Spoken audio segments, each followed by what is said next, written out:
Okay, so thank you everyone and welcome to our summer vacation class, 6th semester summer vacation class.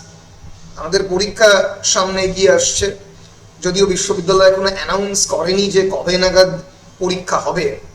এখন 5th সেমেস্টারের spot evaluation চলছে, 6th সেমেস্টারের examination related declaration এখনো হয়নি। তো দেখা যাক সামনের সপ্তাহে যদি রুটিন পাবলিশ হয়, যদি আজকে 8 তারিখ, যদি 23 তারিখ পরীক্ষা নিতে হয় তাহলে সামনে অন্তত 10-12 তারিখে নাগাদ তো রুটিন পাবলিশ করতে হবে। তো দেখি কবে নাগাদ করে, যদি 12-13 তারিখেও রুটিন পাবলিশ না করে তাহলে বুঝতে হবে যে 23 তারিখের আরেকটু পরে পরীক্ষা হবে, 27-28-এ পরীক্ষা হতে পারে যদি রুটিন পাবলিকেশনে দেরি করে। তো সেটা আমরা তোমাদের জন্য বলে রাখলাম, দেখা যাক কি হয়। এটা অ্যাজাম্পশন, এটা কোনো ডিক্লারেশন নয়। তো যাই হোক, আজকে আমরা পড়ব Michel de Montaigne, as you can see on the screen. তোমরা সবাই স্ক্রিন দেখতে পাচ্ছ তো? সবাই দেখতে পাচ্ছ তো?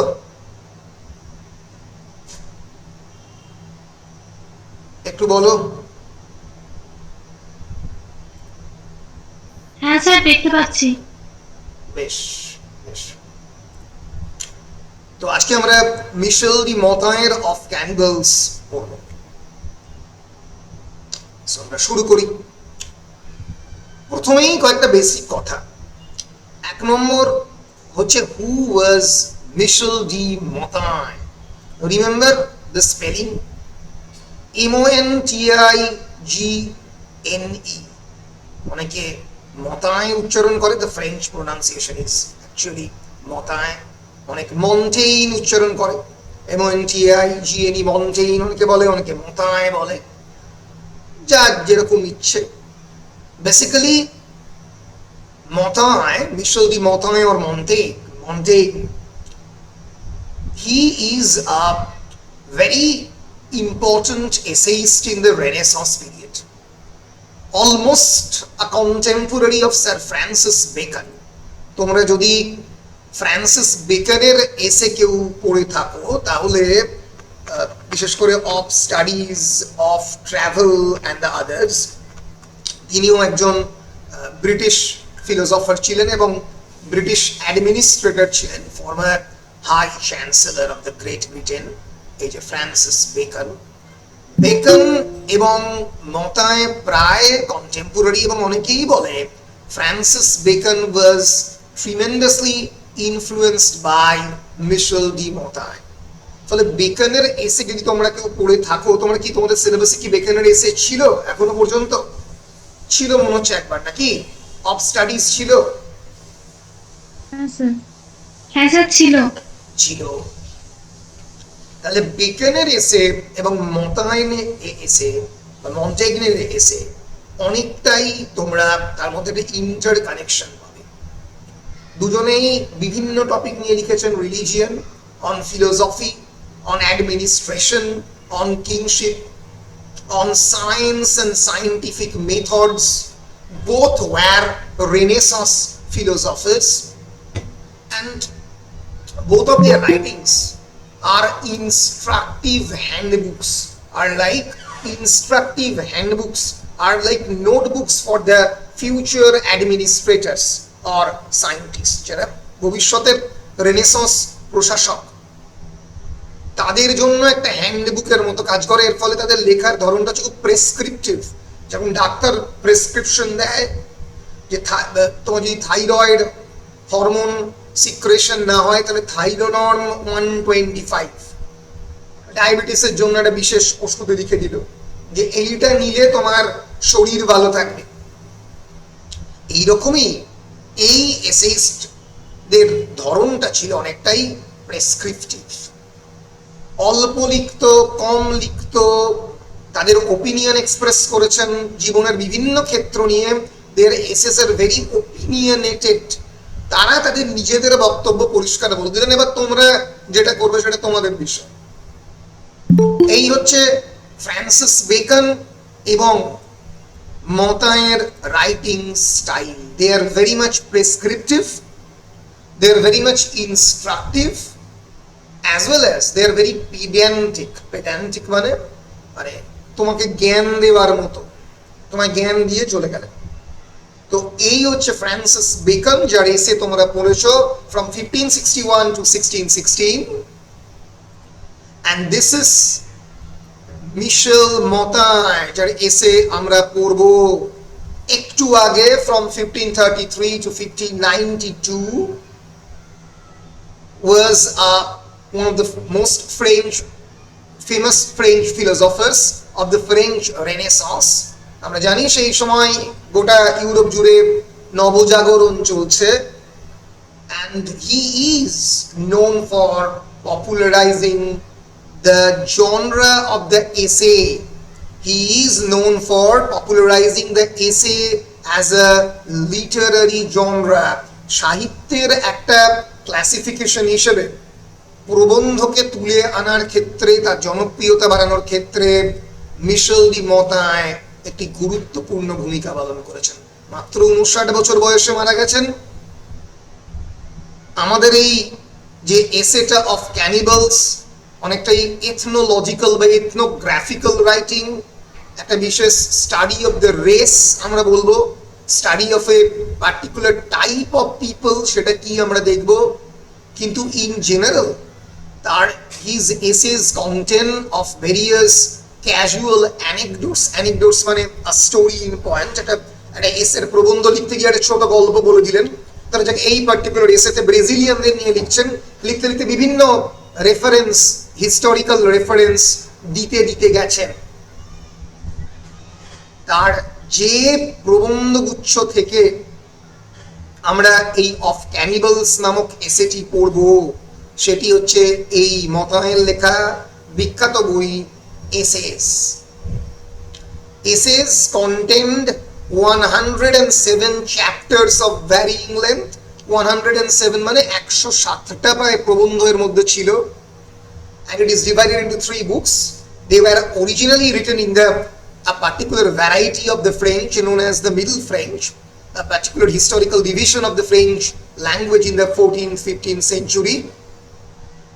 And Montaigne's stated design in writing, publishing and revising the essays over the period from approximately 1570 to 1592 বারবার রিভাইজ করেছেন বইটা, মানে নতুন প্রবন্ধ ঢুকিয়েছেন, পুরনো প্রবন্ধকে আবার নতুন করে রিভাইজ করেছেন। এবং খুবই ইম্পর্টেন্ট, তিনি বারবার বলেছেন তার প্রতিটা লেখার মধ্যে অটোবায়োগ্রাফিক্যাল ট্রেট, অর্থাৎ আত্মজৈবনিক বিভিন্ন ট্রেট, some traits of my character and of my humors.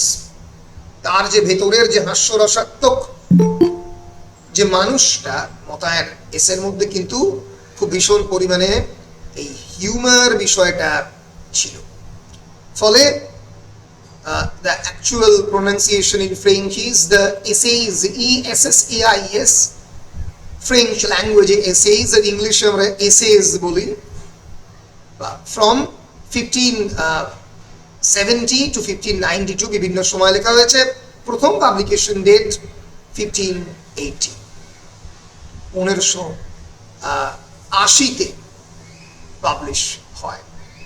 এবং তার যে এই এসের ধরনটা আমরা বলতে পারি, Montaigne's stated goal in his book is to describe himself with frankness and honesty. একেবারে সৎ এবং অনেস্ট ওয়েতে, একটা কনফেশনাল স্টাইলে, স্বীকারোক্তিমূলক ধরনে মতায় নিজের মতো করে তার প্রবন্ধটা সাজিয়ে গেছেন। এবং তার কাজই হচ্ছে to make some insight into the human nature. Human নেচারের মানব প্রকৃতির ধরন নিয়ে তার নিজের মতামত ব্যক্ত করা। তাহলে আমরা মিশেল ডি মতায়েকে নিয়ে জানলাম, তার এসেস পাবলিশ হচ্ছে ওই 1580s 1590s, 107টা প্রায় প্রবন্ধ নিয়ে ওনার এসে বই। তার মধ্যে একটা প্রবন্ধ আমাদের টেক্সট হচ্ছে অফ ক্যানিবালস। আমি অফ ক্যানিবালস এর টেক্সটটা তোমাদেরকে দিয়ে দেব ক্লাসের শেষের পরেই, ক্যানিবালস এর টেক্সটটা তোমাদেরকে দিয়ে দেব। আমরা একবার দেখে নেব ক্যানিবালস এর টেক্সটটা কিরকম দেখতে, আর স্টাডি মেটেরিয়ালটাও ক্লাসের পরে দিয়ে দেবো।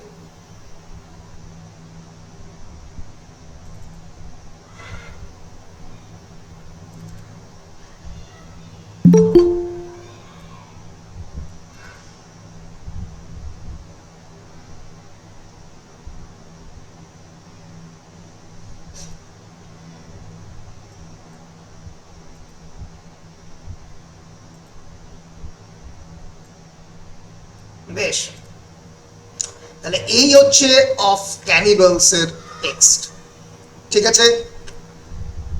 এই ক্যানিবালস এর টেক্সটটা কি নিয়ে সেটা বলার আগে আমরা একটু যে ভদ্রলোকের রেফারেন্স দিয়ে এই এসে শুরু হচ্ছে, king ফাইরাস, when King Cyrus invaded Italy, তো এই ভদ্রলোকের সম্পর্কেই কিং ফাইরাস মানে তার আগে আমরা একটু এই গ্রিক ফিলোসফার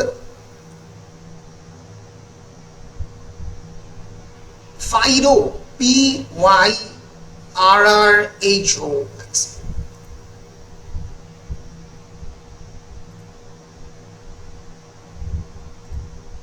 দুজন আলাদা মানুষ, মোস্ট প্রবাবলি একজন ফিলোসফার, একজন কিং। আমি একবার জাস্ট কনফার্মেশনের জন্য দেখে নিচ্ছি। ফিলোসফারকে আমি চিনি, কিংকে আমি চিনি না, সেই জন্যই আমি একবার দেখে নিচ্ছি।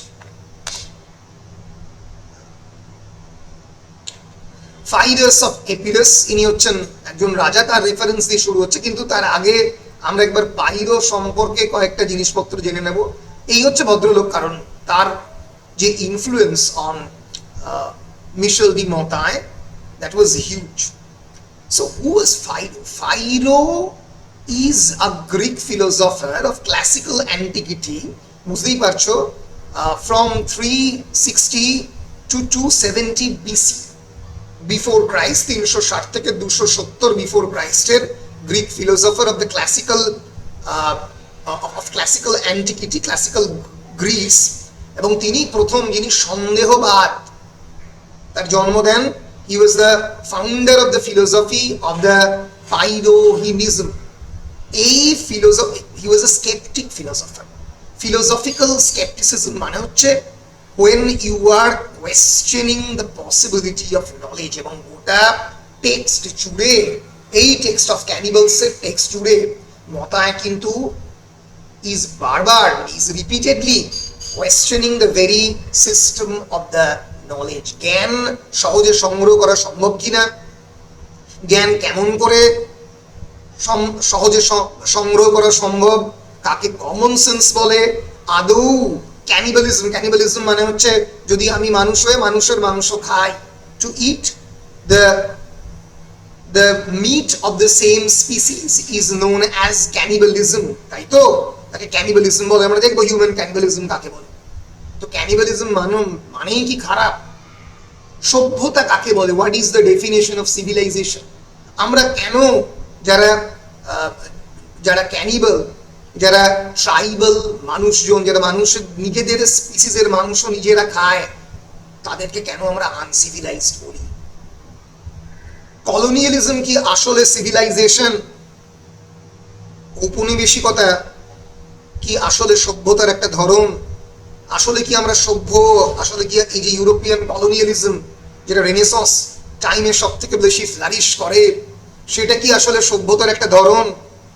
এই নিয়ে যে ধরনের প্রশ্ন করেছেন মতাই গোটা এসে জুড়ে, এটা অনেকটাই বলা যেতে পারে is a part of the tradition of the philosophical skepticism, where the skeptics, যারা সন্দেহবাদী, they are questioning regarding the very foundation of the knowledge. এবং এই যে ট্র্যাডিশনটা গ্রিক ফিলোসফার পাইরো শুরু করেছিল, তাকেই বলা হয় পাইরোনিজম, PYRRHONISM, পাইরোনিজম, which rejects dogma, যেটা যে কোনো ধরনের গুণামিকে রিজেক্ট করে, and advocates the suspension of the judgment over the truth of all beliefs. Suspension of the judgment মানে কি? সাসপেনশন অফ জাজমেন্ট এক ধরনের কগনিটিভ প্রসেস, এক ধরনের রেশনাল স্টেট অফ মাইন্ড, যেখানে আমি জাজমেন্টাল হব না, যেখানে আমি কোনো লোককে দেখে বলবো না যে এ মানে এরকম, ইয়ে তো চরিত্রহীন, লম্পট, মদ খায় মানেই লাম্পট্য এর মধ্যে রয়েছে, সেটা করবো না আমি। কোনো আই উইল নট জাজ, I will not jump into conclusions, তাই তো? কোনো মরাল বা এথিক্যাল কনক্লুশনে জাম্প খাওয়ার আগে আমি মানুষটাকে ভালো করে দেখব, বিচার করব, তাকে জাজ করব। এই পুরো প্রসেসটাকে বলা হয় সাসপেনশন অফ জাজমেন্ট। সহজে কোনো কনক্লুসিভ স্টেটমেন্ট না করা। Over the truth of all believes, আগে সত্যকে যাচাই করো তারপরে বিশ্বাস করো, যাচাই করো তারপরে বিশ্বাস করো। এইটাই বায়োনিজমের মূল ধরন। এবং আমরা জানি যে রেনেসাঁস পিরিয়ডে একটা বিরাট revival of the interest in the scepticism, সন্দেহবাদের প্রতি এক ধরনের আকর্ষণ এই রেনেসাঁস পিরিয়ডে হয়, যে সবকিছুকে প্রশ্ন করা। Do not accept anything, do not accept anything before believing it, before জাজিং it, before confirming it with data, যেটা আজকের পৃথিবীতে, এই ফেক নিউজের পৃথিবীতে খুবই ইম্পর্টেন্ট। আমি বলি যে বিশ্বাস করার আগে আগে জাজ করো।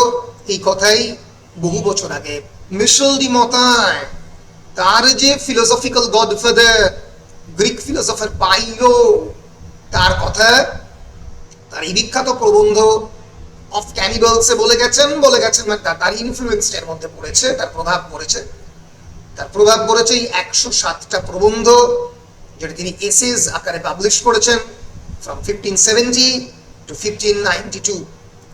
এইটারই, এই 107টা প্রবন্ধের একটা প্রবন্ধ হচ্ছে অফ ক্যানিবালস। আশা করছি পরিষ্কার হয়েছে। বেশ, কিং পাইরাস কে? কিং পাইরাস আমরা দেখব, তিনি বেসিক্যালি ইটালির একজন, মানে he was a Greek king and statesman of the Hellenistic period. Italy আক্রমণ করেন আর কি বেসিক্যালি, ফ্রম 319 টু 272 BCE। সেটা আমরা পরে দেখব। আগে আমরা আর একটা বেসিক কাজ করে নেব,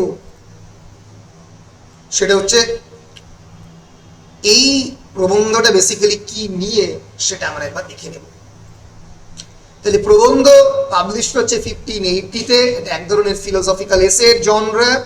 এবং এই প্রবন্ধের এক কথায় যদি আমরা সেন্ট্রাল আইডিয়া জানতে চাই, the essay basically questions the European idea of the barbarism by comparing the European civilization with the so-called savage peoples of the New World. আমরা জানি ইউরোপিয়ান কলোনিয়ালিজমের ফলে একটা নতুন পৃথিবী তৈরি হয়। নিউ ওয়ার্ল্ড মানে অনেক ক্ষেত্রে এই যে ওয়েস্ট ইন্ডিজ বলো, ব্রাজিল বলো, মেক্সিকো বলো, এই যে দক্ষিণ আমেরিকার বিভিন্ন ধরনের আইল্যান্ড গুলো ডিসকভার হতে থাকে ইউরোপিয়ান এক্সপ্লোরেশনের ফলে, এইটাকে এরা নাম দেয় হচ্ছে নিউ ওয়ার্ল্ড। এমনকি ইন্ডিয়াকেও পর্যন্ত নিউ ওয়ার্ল্ড বলা হতো।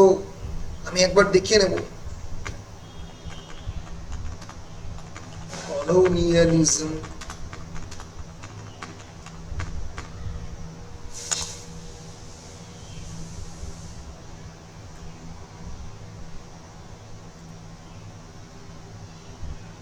এই যে বিভিন্ন ছবি, বিভিন্ন ধরনের কথা বলছে এই যে কিভাবে there are various indigenous community inhabited in the islands of the Brazil। এই যে প্রথমে landing of the Pedro Alvares Cabral, প্রথমবার তারা এলেন ইউরোপিয়ান জাহাজে করে। এই যে ভদ্রলোকেরা মানে সেখানকার যে সমস্ত নেটিভ পিপল, যারা ইন্ডিজেনাস নেটিভ পিপল, যারা ওখানকার আদি বাসিন্দা, ভারতবর্ষ যেরকম ছিল কোলভিল, সাঁওতাল মুন্ডা, সাঁওতাল বিদ্রোহ হয়েছিল ব্রিটিশরা আসার পরে আমরা জানি, সেরকম তারাও ন্যাচারালি বিদ্রোহ করে, তাদেরকে ভয়ঙ্কর পরিমাণে অত্যাচার করা হয়, তাদেরকে স্যাভেজ বা অসভ্য হিসেবে দেখা হয়। কে সভ্য কে অসভ্য, তার বিচার কে করবে? এই প্রশ্নই মতায় তুলেছেন এই প্রবন্ধে। This is a famous picture of the landing of the Pedro Alvarez Cabral in Porto Seguro in 1500, 1500-তে পর্তুগিজ কলোনি ব্রাজিলের ছিল। তো এই যে এতে এরকমই অনেক ধরনের কলোনিয়ালিজমের গল্প মতায় তার টেক্সটের মধ্যে রেফার করেছেন। তো এইভাবে মানে একজনকে অসভ্য বলে দেগে দেওয়া ইউরোপিয়ান কলোনিয়ালিজমে আর একজনকে সভ্য বলা, এটা ঠিক কিনা তার প্রশ্নই মতায় তার টেক্সট হয়ে তুলেছেন। ফলে তার এসের নিয়ে কি নিয়ে the essay questions the very European idea of the barbarism. Barbarism মানে বড় বড়তা, এই যে বড় বড় বলে একদল লোককে বারবেরিয়ানস বলে একদল লোককে দেগে দেওয়া, comparing the European civilization with the so-called savage. Savage মানে হচ্ছে অসভ্য, সভ্য কে সভ্য কে অসভ্য সেটা পুরোটাই ইউরোপ ঠিক করে দেবে, যেটা আমরা অনেকটাই যখন পোস্ট কলোনিয়ালিজম পড়েছি আমরা অনেকটাই দেখেছি। ফলে মতায়ের এসে, মতায় তো সবকিছু নিয়ে এসে লিখেছে নাকি বলেছি, they are not systematic philosophical treatises, rather they are exploratory, reflective, চিন্তা ভাবনামূলক, skeptical, গভীর সন্দেহবাদের সঙ্গে সবকিছুকে তিনি দেখছেন, and deeply personal meditations on the human nature, on the society, on the morality, knowledge, custom, death, friendship, education, politics, এই সব কিছুকে নিয়ে তার রেনেসন্স হিউম্যানিস্ট চিন্তা ভাবনা নিয়ে তিনি মানব সভ্যতাকে দেখছেন।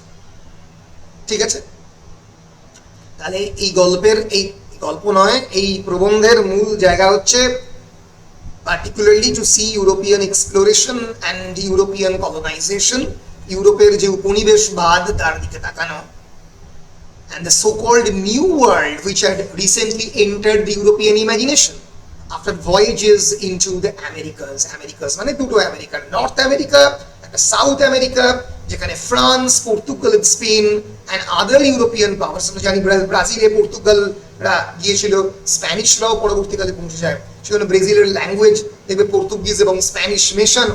স্প্যানিশ ল্যাঙ্গুয়েজটাই বেসিক্যালি, যারা পর্তুগিজ তারাও তো স্প্যানিশ ল্যাঙ্গুয়েজে কথা বলে, জন্য ব্রাজিলিয়ান আর্জেন্টিনিয়ান ফুটবলাররা দেখবে স্প্যানিশ ল্যাঙ্গুয়েজে কথা বলে। And other European powers were competing for their influence, their trade, territory and missionary expansion.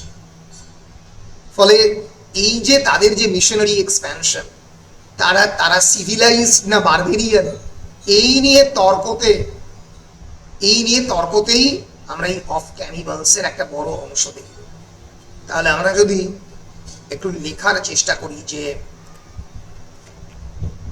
Basically কি নিয়ে আমাদের এই প্রবন্ধ, তাহলে আমরা পরিষ্কারই বুঝতে পারবো যে এই এসের একটা বড় থিম হচ্ছে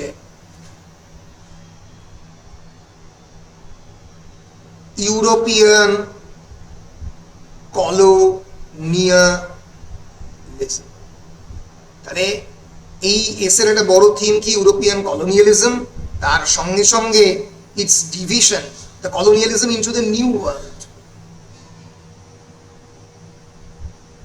নিউ ওয়ার্ল্ড মানে particularly the Americas and particularly the South America,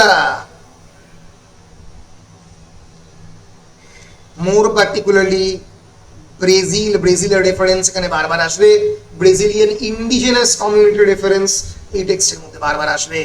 division into two world, one is civilization, civilized, civilization, those who are civilized people are those who are uncivilized people are known as the barbarians. কাদেরকে বর্বর আদৌ বলা যেতে পারে কিনা, এরা কি বর্বর, এই নিয়ে প্রশ্ন তুলে দিলেন মিশেল ডি মন্টায়, MONTAIGNE। অনেকে মন্টায় বলে, অনেকে মতায় বলে, ঠিক আছে, অনেকে মন্টেগন বলে, জি এর প্রোনাউন্সিয়েশন জেনারেলি হয় না। বেশ, তো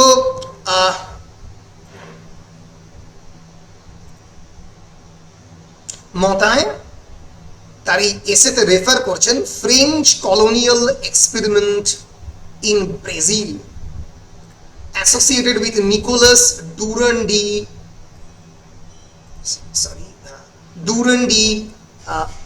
Villegagnon, Villegagnon, Nicolas Durandi Villegagnon, who landed in Brazil in 1557. 1557 সালে। নামগুলো মনে রাখবে, আমি আমার স্টাডি মেটেরিয়ালের নামের একটা আলাদা করে রেফারেন্স করে দিয়েছি, কি কি প্রশ্ন করতে পারে বলে দিয়েছি, সামারি করে দিয়েছি। ভালো করে স্টাডি মেটেরিয়ালটা পড়বে, আমার লেকচারটা পুরো করবে, তাহলেই মোটামুটি এই এসেটা, যে কালকে একটা এসে পড়েছি সেলফ রিলায়েন্স, আজকে একটা এসে পড়াচ্ছি ভতায়ের অফ ক্যানিবালস, তাহলে এই দুটো প্রবন্ধ দুটো পেপার থেকে মোটামুটি রেডি হয়ে যাবে। আর কোনো স্যারই দেখবেন চট করে, মানে অন্যান্য প্রাইভেট টিউটার চট করে এটা পড়াবেন না, শক্ত এসে একবার দেখে নেবে তাহলে ক্লিয়ার হয়ে যাবে। কিন্তু প্রশ্ন আসবেই, কারণ এটা এমন এসে সেকশন থেকে তো একটা প্রশ্ন আসবেই, তাহলে তোমাকে একটা করে এসে করতেই হবে। ফলে the people discussed in the essay, এই এসেতে, এই প্রবন্ধতে যাদেরকে নিয়ে ডিসকাস করা হয়েছে, they are basically belonging to the coastal Brazilian tribes. Coastal মানে সমুদ্রের তীরবর্তী যারা ব্রাজিলিয়ানস ট্রাইব, তাদেরকে নিয়ে। এবং the essay actually addresses that religious violence. It was written at a time when there was religious violence in Europe, especially between the Catholics and the Protestants. গোটা France জুড়ে তখন, ইউরোপ জুড়ে তখন war of religion চলছে, ধর্মের যুদ্ধ চলছে। তো তোমরা জানো রিফরমেশন পিরিয়ড চলছে, ধর্ম সংস্কার আন্দোলন। মার্টিন লুথার কিং, তিনি প্রোটেস্ট করছেন ক্যাথলিক্সদের করাপশনের এগেনস্টে, ক্যাথলিকরা সেটাকে সাপ্রেস করার চেষ্টা করছেন। সেই ধর্মযুদ্ধের হিস্টোরিক্যাল কনটেক্সটে, যেখানে ইউরোপিয়ানস ওয়্যার টর্চার্ড, চার্চেস আর ম্যাসাকার্ড, চার্চগুলো ধ্বংস করে দেওয়া হচ্ছে, দ্য পিপলস আর এক্সিকিউটেড, প্রচুর মানুষকে ধর্মের নামে মারা হচ্ছে। সেই কনটেক্সটে দাঁড়িয়ে এই যে so called European civilisational values, এই যে কলোনাইজার এবং কলোনাইজ যে রিলেশন, ব্রাজিলিয়ানরা they are so called uncivilised savage people of the new world, তারা অসভ্য আনসিভিলাইজড বারবেরিয়ানস। তোমরা ইউরোপিয়ান, তোমরা সভ্য লোক, তোমাদের দেশের মধ্যে দীর্ঘদিনের হাজার হাজার বছরের পুরনো সভ্যতা, গ্রিক, মাইসিনিয়ান, রোমান সিভিলাইজেশন, তা সত্ত্বেও ধর্মের ভিত্তিতে এখনো তোমরা মানুষজনকে মারো, রক্তক্ষয়ী সংগ্রাম করো, টর্চার করো, মেরে ফেলো। তাই নিয়ে হিস্টোরিক্যাল ব্যাকগ্রাউন্ডে মতায় এই অসভ্য নরমাংস ভুক, মানুষের যে মাংস খায় তাকে ক্যানিবাল বলে, রিচুয়াল ক্যানিবালিজম আমরা করবো কাকে বলে, সেই নরমাংস ভুক মানুষকে, তারা কি তোমাদের থেকে সভ্য না অসভ্য, তাই নিয়ে প্রশ্ন তুলেছেন। ঠিক আছে, বেশ, তাহলে আমরা এসের হিস্টোরিক্যাল কনটেক্সটটা একবার দেখে নিলাম, যে European colonialism, new world, colonization of the Brazil by Nicolas Durandi Villegagnon, who landed in Brazil in 1557, সেই এবং ইউরোপিয়ান রিফরমেশনের কনটেক্সটে এই প্রবন্ধ লেখা হচ্ছে। এর ফলে আমরা চলে আসব এই প্রবন্ধের যে title and its significance. Sir আপনার ভিডিও দেখা যাচ্ছে না। আমার ভিডিও দেখা যাচ্ছে না? না, এখানে তো দেখা যাচ্ছে। সবাই দেখতে পাচ্ছ না? সবাই দেখতে পাচ্ছ না? পাচ্ছি। স্যার দেখতে পাচ্ছি। বেশ, আরেকবার দেখাচ্ছি।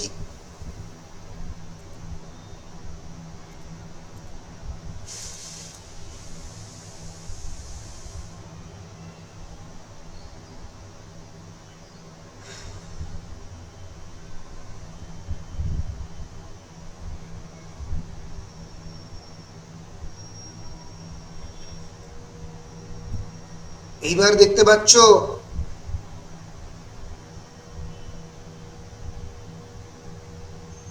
হ্যাঁ স্যার দেখা যাচ্ছে। বেশ, আচ্ছা, কাকে হিউম্যান ক্যানিবালিজম বলে এটা জানা খুব দরকার।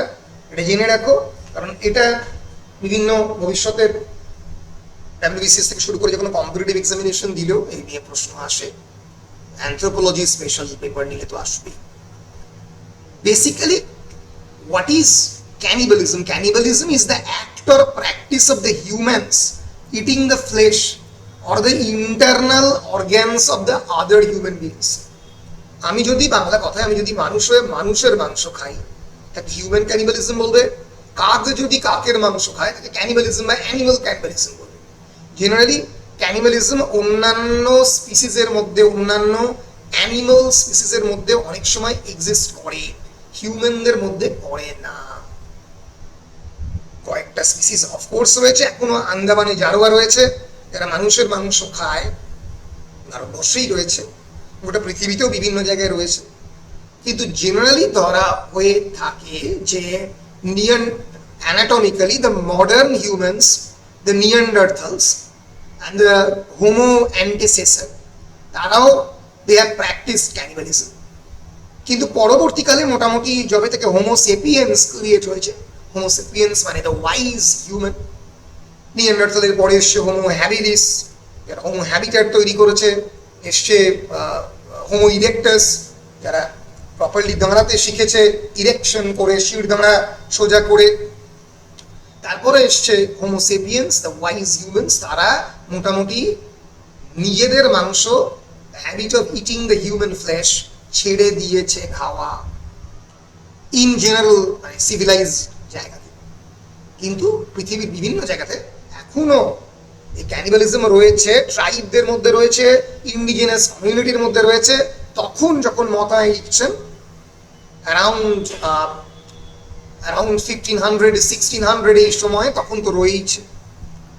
So basically cannibals are individuals who consume the flesh of or the internal organs of their own species. While human cannibalism violates the fundamental societal taboo. আমাদের তো কিছু সোসাইটি তৈরি করতে গেলে কিছু ট্যাবু থাকে যে কোনটা করবে কোনটা করবে না, ডুজ এন্ড দ্য ডোন্টস। সেরকম আমরা incest is generally treated as a societal taboo. আমরা মুভিং বিকামস ইলেকট্রোতে পড়েছি, ভাই বোনের সম্পর্ক, বাবা ডটার এন্ড ফাদার এর relation, mother and son relation, তার মধ্যে সেক্সুয়ালিটিকে ঢোকানো যায় না। So incest is a societal taboo. Oedipal or electoral feelings, these are treated as taboos, তাই তো? সেরকম ক্যানিবালিজম ইজ আ ট্যাবু। এবার এই ক্যানিবালিজমের কমপ্লেক্স হিস্ট্রি রয়েছে, বিভিন্ন সোসাইটিতে প্র্যাকটিস হয়েছে। জেনারেলি 3 ধরনের ক্যানিবালিজম থাকে। একটা হচ্ছে সার্ভাইভাল ক্যানিবালিজম। সার্ভাইভাল ক্যানিবালিজম মানে তোমাকে বাঁচতে গেলে, তোমার প্রাণ রক্ষা করতে গেলে তোমাকে ক্যানিবাল হতে হয়েছে। তুমি একটা আইল্যান্ডের মধ্যে চলে গেছো, তোমার হাতে আর কোনো কিছু নেই, নিজেকে রক্ষা করতে হবে। The consumption of the human flesh as a desperate last resort to avoid starvation during famines. দুর্ভিক্ষ হলো, মানুষজন মারা গেল, একটা আইল্যান্ডের মধ্যে তুমি একা হয়ে গেলে, ক্যাটাস্ট্রফিক অ্যাক্সিডেন্ট হলো, যেরকম আন্দিজ ফ্লাইট ডিজাস্টার, ভয়ঙ্কর 1972 সালে আন্দিজ পর্বতের মাথার উপরে ভেঙে পড়েছিল প্লেন। পরবর্তীকালে যাত্রীদেরকে উদ্ধার করে দেখা যায় তাদের মধ্যে কয়েকজন বেঁচে আছে এবং কয়েকজন তারা নর মাংস ভক্ষণকারী মানুষে পরিণত হয়েছে, ফেলো প্যাসেঞ্জারদের মাংস খেতে হয়েছে তাদেরকে। তাকে সার্ভাইভাল ক্যানিবালিজম বলে, বাঁচতে গেলে। রিচুয়ালিস্টিক ক্যানিবালিজম, যেটার কথা মতায় বলেছেন, it is a kind of cultural practice of religious rights. এরকম নর বলি দিয়ে নর বলির মাংস খাওয়া হয়। এরকম বিভিন্ন আফ্রিকান ট্রাইবের এই প্র্যাকটিস রয়েছে। This includes the endo cannibalism, members of one's own community as a funerary or spiritual practice. নিজেদের কমিউনিটির লোককে অনেক সময় খায়, এটাকে ইন্ডো ক্যানিবালিজম বলে। আবার এক্সো ক্যানিবালিজম হচ্ছে consuming enemies to absorb their power or avenge death. এনিমির মাংস, ধরে যাক আমি গ্রিক সোলজার বা ইটালিয়ানদেরকে খেলাম। আর একটা হচ্ছে মেডিকেল ক্যানিবালিজম, এটা এক ধরনের মেডিকেল প্র্যাকটিস, ইউরোপে খুবই পপুলার ছিল।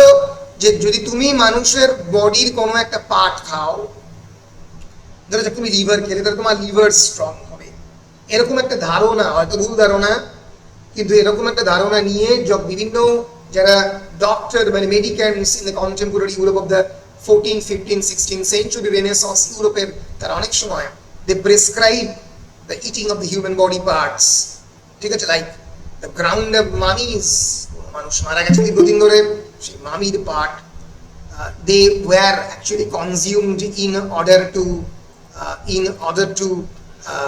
বলা যেতে পারে কিওর ইলনেসকে বাঁচাবার জন্য এই ক্যানিবালিজমকে ইউজ করা হতো। ফলে সার্ভাইভাল ক্যানিবালিজম, রিচুয়ালিস্টিক ক্যানিবালিজম, বাঁচবার জন্য ক্যানিবালিজম হচ্ছে সার্ভাইভাল, কিছু করার নেই।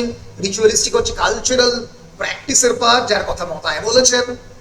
আর মেডিকেল ক্যানিবালিজম হচ্ছে মানুষের শরীরকে ভালো করার জন্য মেডিকেল প্রেসক্রিপশনের মধ্যে যখন রয়েছে internal body organ of the human being, তখন তাকে বলা হচ্ছে medical cannibalism.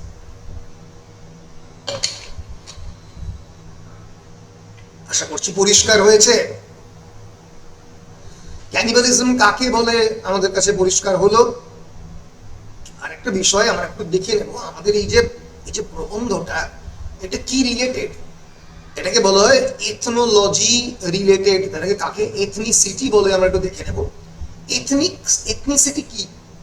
ethnic group or ethnicity is basically a social group where human beings attributes that ethnicity is believed to share include language. ধরো যে বাঙালিদের একটা বিশেষ এথনিসিটি, সেরকম গুজরাটি, মারোয়াড়ি যারা মহারাষ্ট্রে থাকে, তামিল, এরা different language, culture, common ancestry, different tradition, society, religion এদের থাকে। এই যে গ্রুপ নিয়ে যখন পড়াশোনা হয়, এই গ্রুপটাকে বলা হয় এথনিক গ্রুপ, মনে থাকবে। আর এদেরকে নিয়ে যখন পড়াশোনা হয় তাকে বলা হয় এথনোলজি। কি বলা হয়? এথনোলজি। এথনস মিনিংস নেশন, যদিও এটি নেশন নয়, একটা পার্টিকুলার গ্রুপকে বোঝানো হয়। সেরকম কোল, ভিল, সাঁওতাল, মুন্ডাকে নিয়ে পড়াশোনা, একটা নির্দিষ্ট ট্রাইবাল কমিউনিটিকে নিয়ে পড়াশোনা, এই যে জিনিসটা, তাদের কালচার নিয়ে পড়াশোনা, তাকে এথনোগ্রাফি বলা হয়। এথনোগ্রাফি অ্যানথ্রোপোলজির একটা branch. It is the systematic study of the individual cultures. It explores the cultural ফিনোমেনা from the point of view of the subject of the study. তাদের এথনোলজিক্যাল স্টাডি, সেই কালচার কেমন করে বড় আমি একটা ব্রাজিলিয়ান কমিউনিটিকে নিয়ে পড়াশোনা করছি, বা আমি ধরা যাক একটা ভেনেজুয়েলার ট্রাইবকে নিয়ে পড়াশোনা করছি, আমি একটা লোধা বিহারে এক ধরনের লোধ উপদ্রুত এলাকা রয়েছে, লোধা এক ধরনের ট্রাইব, ব্রিটিশের তাদেরকে নিয়ে পড়াশোনা করেছিল, প্রচুর ভুলভাল পড়াশোনা করেছিল, কিন্তু তাদেরকে নিয়ে আমি পড়াশোনা করছি, তাকিয়ে তাদের কালচারাল হ্যাবিট মানে থাকছি, তাদের কালচারাল হ্যাবিটস শিখছি, তাদের কমিউনিটির ধরনটা আলাদা। এই যে পুরো স্টাডি সিস্টেমটাকে বলা হয় এথনোগ্রাফিক্যাল স্টাডি। বলো, এথনিসিটি কাকে বলে, এথনোলজি কাকে বলে, এথনোগ্রাফি কাকে বলে? তিনটে শব্দ তোমাদের ক্লিয়ার হয়েছে? বলো, হয়েছে কিনা? হ্যাঁ স্যার।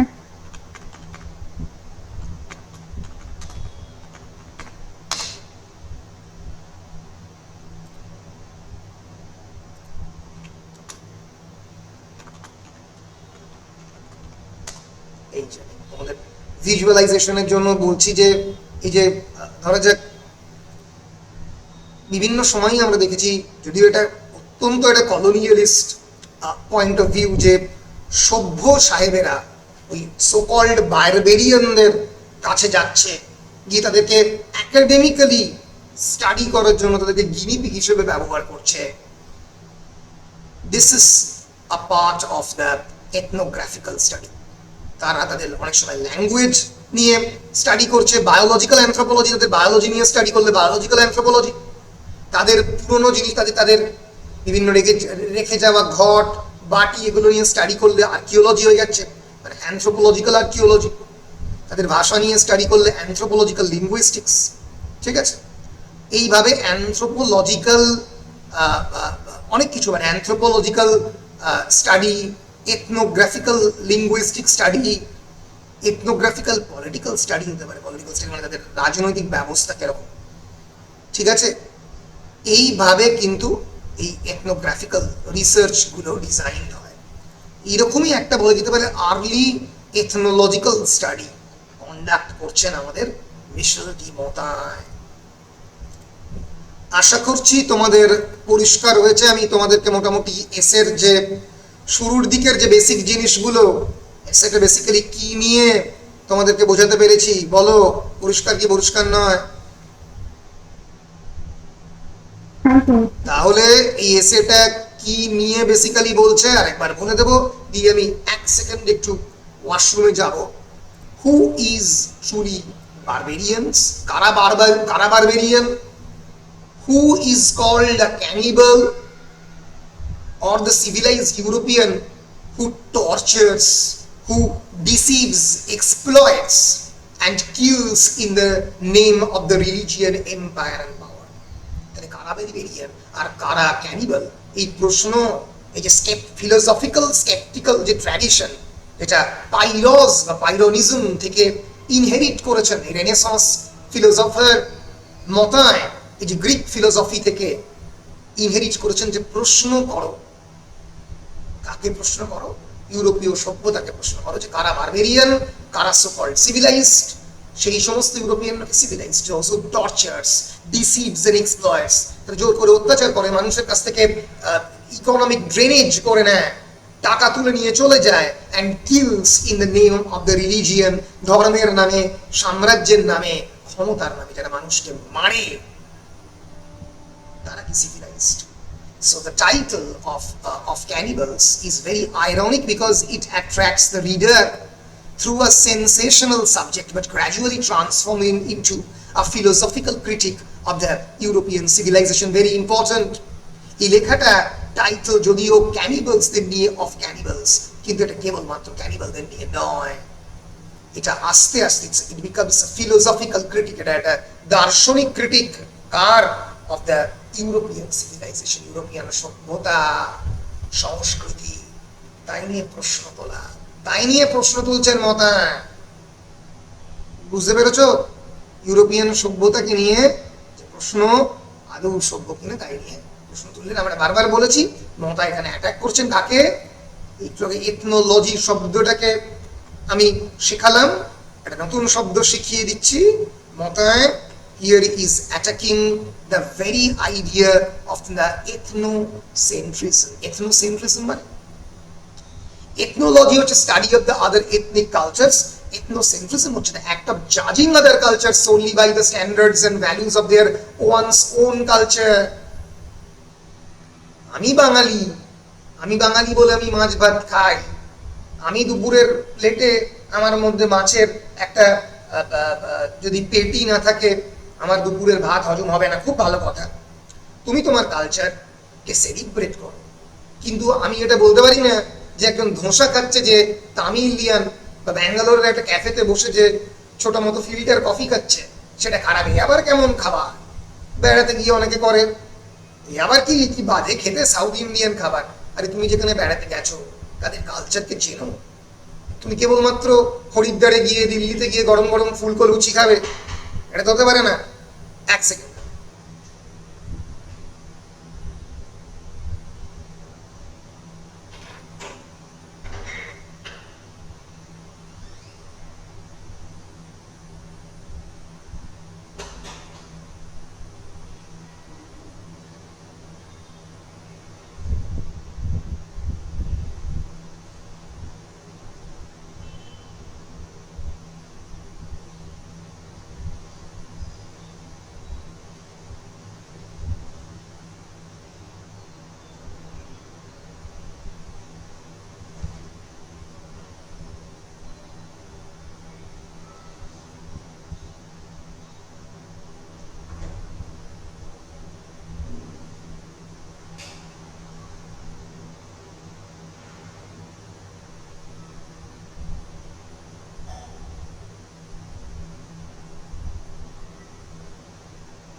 এই যে আমি যেটা বলছিলাম সেটা হচ্ছে, আমি বাঙালি হয়ে যদি অন্য কালচারকে এখন জাজ করতে আরম্ভ করি, আমি যদি বলি যে এই কালচারটা তো ভালো নয়, এই কি তুমি বলছো ধোসা খাওয়ার জন্য সকালবেলা উঠে আবার ধোসা খায় না, সকালবেলা উঠে একটু গরম গরম ফুলকো লুচি হবে, অথবা একটু চিনি দিয়ে চা হবে।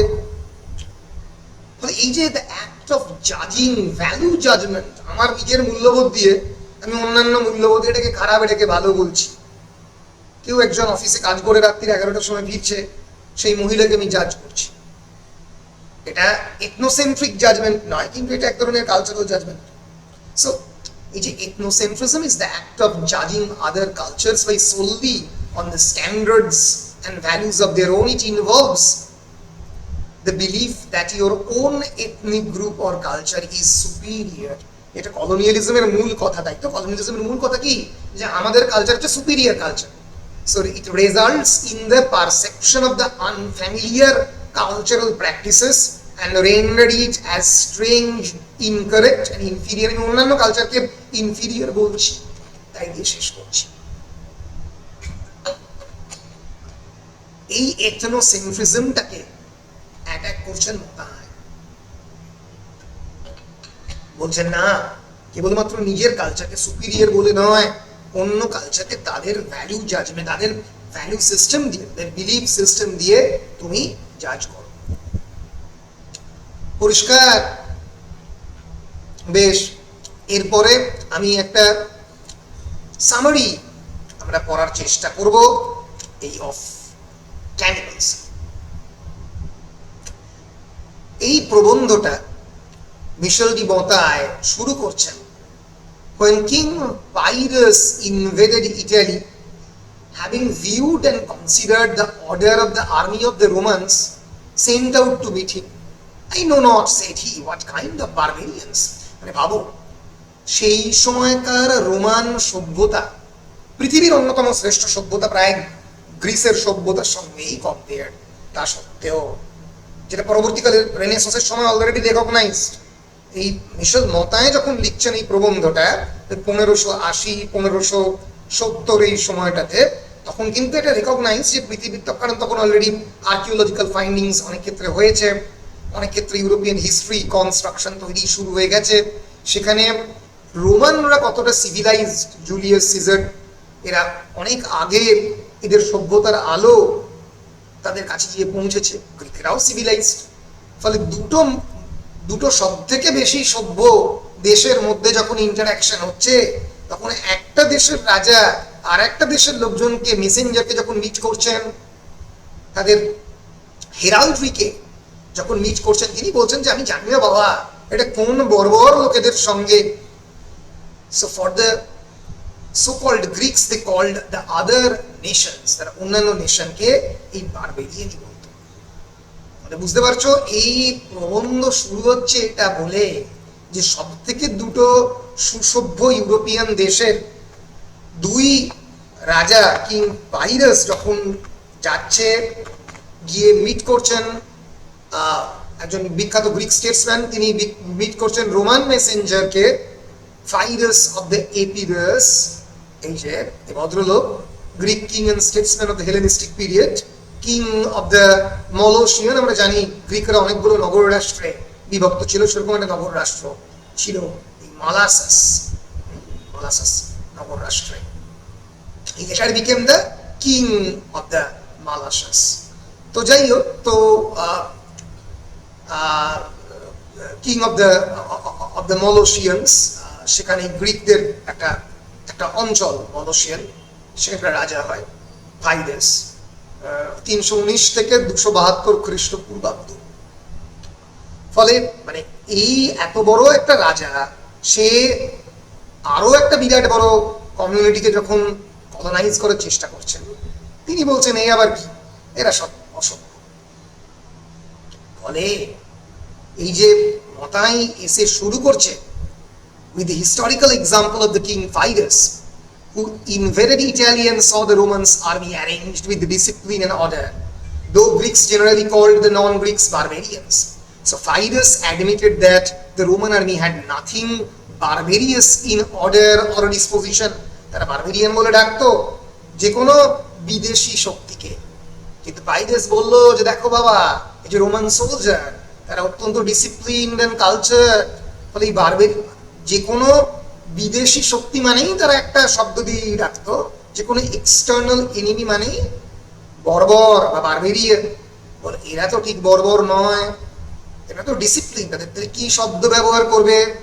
So Motai refers to similar Greek reactions to the Roman military discipline. এই যে একটা দেশ আর একটা দেশে গিয়ে the discipline দেখে অবাক হয়ে যাচ্ছে, under the Flaminus and Publius Sulpicius Galba, এই দুজন যে রাজা রোমান মিলিটারি ডিসিপ্লিন, রোমান রাজা, তাদেরকে দেখে গ্রিকরা অবাক হয়েছিল বিভিন্ন সময়। তার কথা দিয়েই শুরু করছেন মোতায়। আমি যেটা করেছি আমি একবার দেখিয়ে দিই। আমি সামারি করে দিয়েছি, এই পুরোটাই সামারিটা আমরা একসঙ্গে পড়ার চেষ্টা করবো আজকের ক্লাসেই। আজকের ক্লাস বড় হলেও কিছু করার নেই, পড়তে হবে। আর তার সঙ্গে সঙ্গে আমি একটা list of important historical and mythological figure করে দিয়েছি, যাতে তোমরা দেখেই বুঝতে পারো কারা কারা। এই কিং ফাইরাস কে তার কথাটা ইউজ করা হয়েছে, কারণ মানে তিনি বারবেরিয়ান শব্দটাকে ব্যবহার করেছিলেন। Flamininus, Philip, Publius, Sulpicius, Galba, Solon, Plato, Aristotle, Lycurgus, এদের রেফারেন্স দিতে দিতে গেছেন। বেশিক্ষণের বড় প্রবন্ধ নয়, 8 পাতার প্রবন্ধ। আমাদের সামারি ওই 3-4 পাতা, আমরা অল্প করে করে সামারিটা দেখে নেব, কিন্তু স্কিপ করে করে দেখে নেব। কিন্তু আমাদেরকে হিস্টোরিক্যাল ক্যারেক্টারগুলোর নামগুলো অল্প করে জানতে হবে, কারণ সেখান থেকে শর্ট কোয়েশ্চেন চলে এলে পুবলিয়াস, সুলপিশিয়াস, গ্যালবা, তাকে নিয়ে একটা শর্ট কোয়েশ্চেন চলে এলে তোমরা খুঁজে মরো। অল্প করে করে এগুলো দেখে নিতে হবে। এই হিস্টোরিক্যাল ক্যারেক্টারের লিস্ট, যেটা আমি স্টাডি মেটেরিয়ালে দিয়েছি, স্টাডি মেটেরিয়ালটা ক্লাসের শেষে আমি দিয়ে দেব পিডিএফ করে, এসেটাও দিয়ে দেবো, স্টাডি মেটেরিয়ালটাও দিয়ে দেবো। তাহলে এই প্রবন্ধ শুরু হচ্ছে মতায়ের এই আর্গুমেন্ট দিয়ে, that one should not accept vulgar or common opinion blindly। কোনো সাধারণ ওপিনিয়ন, জনগণ সাধারণত দিয়ে থাকে এ ভালো এ খারাপ, এরকম কোনো ওপিনিয়ন নিয়ে চলো না। A society may call other people barbarous simply because they are different। অনেক সময় অনেক সভ্যতা অন্য সভ্যতাকে বর্বর বলে কারণ তারা আলাদা। এই যে আদারের কনসেপ্ট, সেটা আমি কলোনিয়ালিজমে পড়িয়েছি তোমাদের।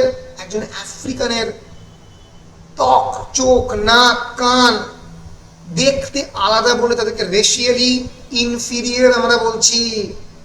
এটাই পরবর্তীকালে ইউরোপিয়ান সিভিলাইজেশনে যেটাকে বলা হচ্ছে রেসিজম। রেসিজম মানে জাজিং আদার races, the belief that some human groups are better than the others। আমরা মনে করছি ইউরোপিয়ানরা বা ককেশিয়ানরা আফ্রিকানের থেকে এগিয়ে, by unfairly treating them। এই যে গায়ের রং ব্রাউন কারুর, কারুর ফেয়ার, কাউকে দেখতে আলাদা, এও ডাক্তার, এ হচ্ছে ধরো যে লেবারার, দেখতে আলাদা। তার ভিত্তিতে, স্কিন কালারের ভিত্তিতে যখন আমি ডিসক্রিমিনেশন করি, তাকে রেশিয়াল রেসিজম বলে, তাকে রেশিয়াল ডিসক্রিমিনেশন বলে। বুঝতে পেরেছ? এবার যদি তোমাদের মনে হতে পারে যে ধরে যে কেউ একটা ফর্সা, কোনো একটা কালোকে, কোনো একটা বাঙালিকে বলে তুই তো কালো, সেটা ঠিক রেসিজম নয়। তার কারণ এটা কাস্টিজম বলা যেতে পারে বা অন্য কিছু বলা যেতে পারে, কিন্তু রেসিজম সাধারণত, রেসিজম বলা যেতে পারে কিন্তু রেসিজম সাধারণত different skin colour, different race. Race মানে তুমি আফ্রিকান, আমি ইন্ডিয়ান, এই রকমের ভিত্তিতে ব্রিটিশরা আমাদের ক্ষেত্রে রেসিজম করতো। এক্ষেত্রে ডিফারেন্ট রেস হয়, কারণ বাঙালিরা তো আলাদা রেস নয়। ফলে রেসিজম শব্দটা আমরা অনেক ক্ষেত্রে ভুলভাবেও ব্যবহার করি। So it is basically unfair treatment, discrimination and prejudice based on the skin colour, race and ethnic background. পরিষ্কার?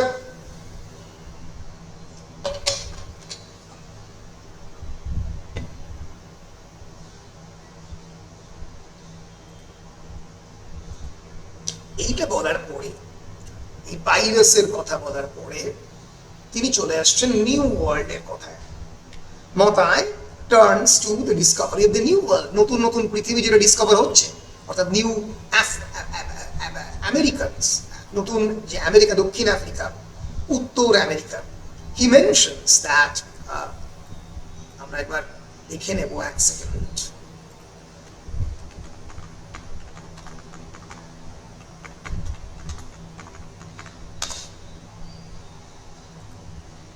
কোন দেশগুলোকে তিনি রেফার করছেন আমরা একবার জাস্ট দেখে নেব। এই যে ল্যাটিন আমেরিকা যাকে বলা হয়, দক্ষিণ আমেরিকা, যেখানে ফুটবল খেলা, যেখানে পৃথিবী বিখ্যাত, ব্রাজিল, আর্জেন্টিনা মতো টিম খেলছে, Mexico, Brazil, Argentina, Mexico, Venezuela, আমেরিকার একদম কাছে গেছে, কলম্বিয়া, এটা ব্রাজিল, দেখতে পাচ্ছ ব্রাজিল, ব্রাজিলিয়া তার রাজধানী, এটা বলিভিয়া, বলিভিয়ার মানে বিখ্যাত জঙ্গল রয়েছে বলিভিয়া, প্যারাগুয়ে, আর্জেন্টিনা ছোট্ট দেশ, চিলি, পেরু, এখানে ইকুয়েডর, গুয়েনা, ভেনেজুয়েলা, এখান থেকেই আমেরিকান ডোনাল্ড ট্রাম্প এর রাষ্ট্রপতিকে তুলে নিয়ে চলে যায়। Venezuela, Colombia, Bolivia, Paraguay, Uruguay এখানটা, চিলি, আর্জেন্টিনা। এখানকার বিখ্যাত হচ্ছে ন্যাচারাল রিসোর্সেস, তেল, ভেনেজুয়েলা হচ্ছে জানা তেলের খনি। এই জন্যই ইউরোপিয়ান কলোনিয়ালিস্টরা বিভিন্ন সময়ে আটলান্টিক ওশান বয়ে এসে আক্রমণ করেছেন এই সমস্ত দেশে, বুঝতে পেরেছ? এমনি এমনি করেনি, ঠিক আছে? তো he mentions that he had in his house a man who had lived for 10 or 12 years in the New World, particularly in the region where the Villegagnon landed and found what he called the Antarctic frost. কারণ এই ভিলেগাগ্নন তো হচ্ছে ফ্রান্সের লোক, তার বাড়িতে একটা লোক ছিল, তিনি বলছেন, যিনি নিউ ওয়ার্ল্ড এক্সপ্লোরেশনে গেছেন, মতায়ের আত্মীয় কেউ একটা। তো মতায় বলছেন যে সেই রিজিয়ন এসেছিল যেখানে এই ভিলেগাগ্নন ল্যান্ডেড, এবং সে সেটার নাম দেয় আন্টার্কটিক ফ্রান্স। আর্কটিক মানে উত্তর মেরু, আর আন্টার্কটিক মানে দক্ষিণ মেরু, দক্ষিণ মেরুর দিকে গেছে তাই, এবং তার নিজের দেশ ফ্রান্স, তাই তার নামই দিয়ে দিয়েছেন আন্টার্কটিক ফ্রান্স। আসলে আসলে তো সেই দেশটার একটা নাম রয়েছে রে বাবা। যেরকম সাহেবরা আমাদের দেশকে বলতো একটা সময় ইস্ট ইন্ডিজ, যেহেতু ইস্টে আছে, আর আগে ছিল ওয়েস্ট ইন্ডিজ, ওয়েস্ট ইন্ডিজ, তারা তাদের মতো করে নাম দিয়েছিল। So this refers to basically the French colonial blunder in the Brazil in the 16th century. এই ভদ্রলোকের রেফারেন্স অনেকবার হবে, এই ফ্রেঞ্চ কলোনিয়ালিস্টের ভদ্রলোকের রেফারেন্স।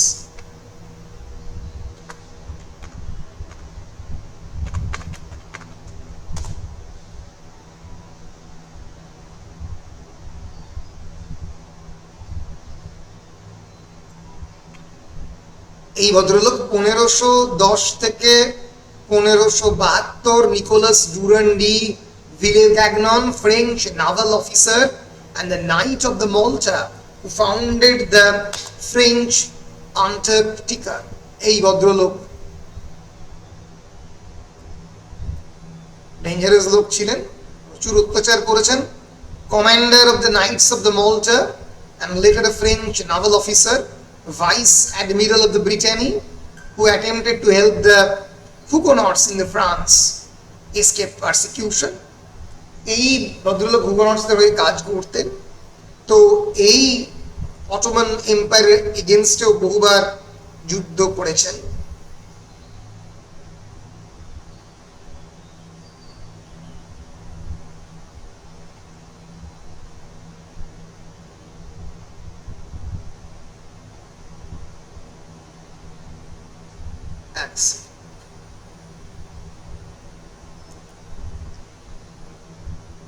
এগেনস্টেও যুদ্ধ করেছেন Nicolas Durand de ভিলেগাগ্নন, night of the মাল্টা, 1510 থেকে 1571। রেফারেন্স গুলো ইম্পর্টেন্ট, কারণ শর্ট কোয়েশ্চেনে আসতে পারে।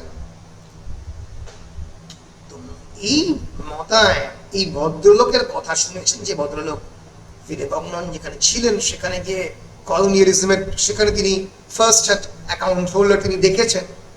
So he values this man's testimony because he was plain simple and not learned. অতটা জ্ঞানী লোক ছিল না, সিম্পল লোক।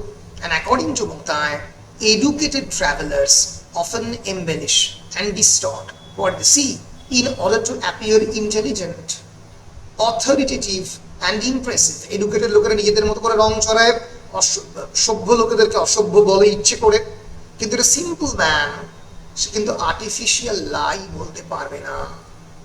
ফলে মতায়ের মতে তুমি ওই অফিসিয়াল কলোনিয়াল ন্যারেটিভ না পড়ে তুমি তুমি he is looking is very suspicious of the learned cosmographers and grand theorist, যারা এইভাবে আনসিভিলাইজড লোকেদেরকে দেখেছেন তাদের লেখা খুব একটা মতায় পাত্তা দিচ্ছেন না, বলছেন যে সেই সমস্ত মানুষ যারা এই সমস্ত জায়গায় গেছেন তাদের কথা শোনো।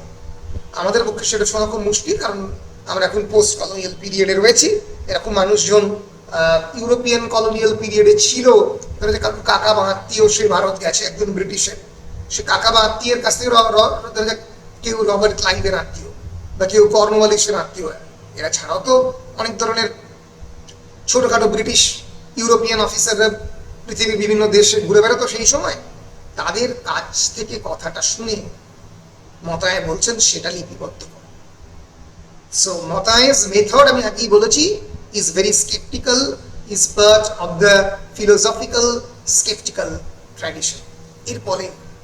এরপরেই Montaigne he is giving various ancient accounts of the unknown lands like Atlantis, এবং প্রশ্ন করছেন আমাদের নলেজের লিমিট নিয়ে। He refers to Plato's Timaeus, প্লেটোর বিখ্যাত যে টিমাইন্স বলে যে গদ্য আছে, যে ডায়ালগ রয়েছে তাকে রেফার করছে। And where Solon hears from the Egyptian priests of Sais about the land of the Atlantis. Atlantis হচ্ছে একটা ইউরোপের ইমাজিনেশনে একটা বিরাট বড় দ্বীপপুঞ্জ যেখানে কোটি কোটি টাকা গুপ্তধন থাকতে পারে, ঠিক আছে? সো আটলান্টিক গুপ্তধনের সন্ধানে ইউরোপিয়ান মানে বিভিন্ন অফিসাররা অ্যাডমিনিস্ট্রেটররা বিভিন্ন সময় বেরিয়ে পড়েছেন।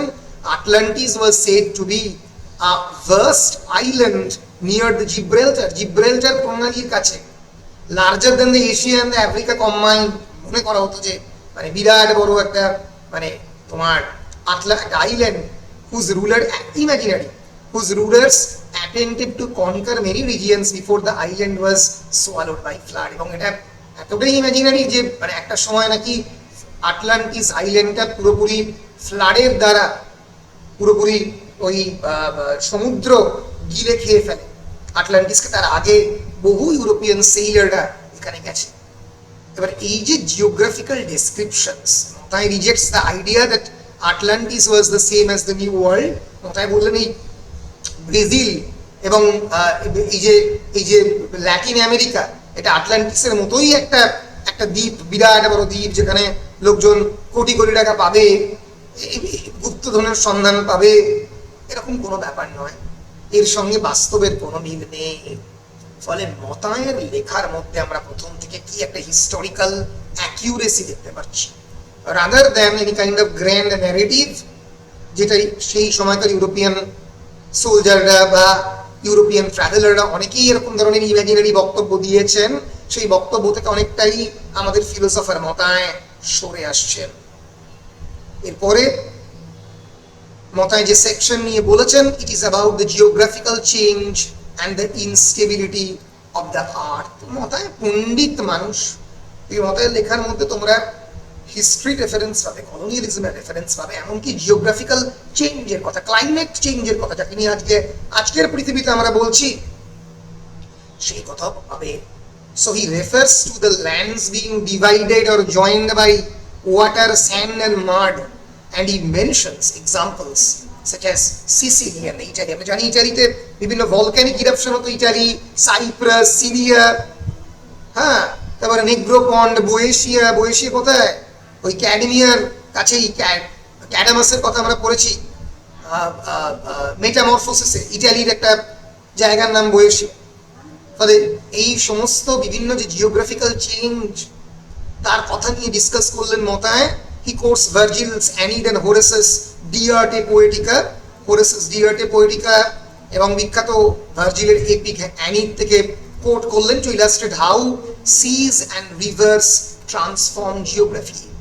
কেমন করে নদী এবং সমুদ্র অনেক সময় সভ্যতাকে গিলে খায়, খেয়ে ফেলে। তো আমরা জানি তো অনেক সময় যে সিন্ধু সভ্যতা তারা হয়তো একটা ফ্লাডের ফলেই শেষ হয়ে গিয়েছিল। অনেকে বলে নীল নদ একসময় ইজিপশিয়ান সভ্যতাকে গিলে খেয়েছে, বা টাইগ্রিস ইউফ্রেটিস নদী চৈনিক সভ্যতাকে গিলে খেয়েছে। So he also discusses the river Dordogne whose course had changed in his lifetime। এগুলো একটু মাথায় রেখে নেবে। এই যখন আমি এইটা তোমাদেরকে সামারিটা দেবো, তোমরা ডরডগনে গুগল করে নেবে, এখানে তলায় মেনশন করে দিয়েছি একেবারে ডরডগনের রেফারেন্স, হিস্টোরিক্যাল রেফারেন্সগুলো পরপর এখানে দেওয়া আছে। এই যে এখানে দেওয়া আছে হচ্ছে হিস্টোরিক্যাল মাইথোলজিক্যাল ফিগার, এখানে দেওয়া আছে এনশিয়েন্ট অথার, এখানে places mention, Italy, Rome, Greece, Mediterranean, Black Sea, Dordogne, river used by Motai to illustrate natural change, Medoc, coastal area where sand and the sea altered land, Carthage, অ্যারিস্টটলের Atlantic এক্সপ্লোরেশনের গল্প বলার সময় ওখানে এই গল্প ছিল। এইগুলো একটু দেখে নেবে, এগুলো সব তো একটা ক্লাসে বলা সম্ভব নয়, এগুলো স্টাডি মেটেরিয়াল দেওয়ার পরে একটু ভালো করে টুকটুক করে দেখে নেবে, শর্ট কোয়েশ্চেন আসতে পারে। তাই ডরডগনের রেফারেন্স দিলেন, মেডকের রেফারেন্স দিলেন, where land belonging to his brother Seurudiarsak who had been buried under the sand driven by the sea। মানে কেমন করে বিভিন্ন সময়ে জিওগ্রাফিক্যাল চেঞ্জ এবং ক্লাইমেট চেঞ্জের ফলে বিভিন্ন ইউরোপিয়ান ট্রাভেলাররা ধ্বংস হয়ে গেছে এবং কেমন করে সভ্যতাকে গিলে খেয়েছে এই প্রকৃতি। তাই তো মানে মতায় কি বলছেন? মতায় বলছেন যে how the world is unstable, uncertain and constantly changing. এই চারপাশের পৃথিবী কতটা অনিশ্চিত, কতটা পরিবর্তনশীল। বলা হচ্ছে যে 25 বছর বাদে কলকাতা শহরটাই না থাকতে পারে, গঙ্গার তলায় চলে যেতে পারে। ন্যাশনাল জিওগ্রাফির যারা সায়েন্টিস্ট তারা সবাই বলে যে ডকুমেন্টারিও আছে। ফলে মানুষের সভ্যতা খুবই অনিশ্চিত। এই সভ্য তুমি নিশ্চিত করে বলতে পারো না যে এই সভ্যতা এত বছর টিকে থাকবে।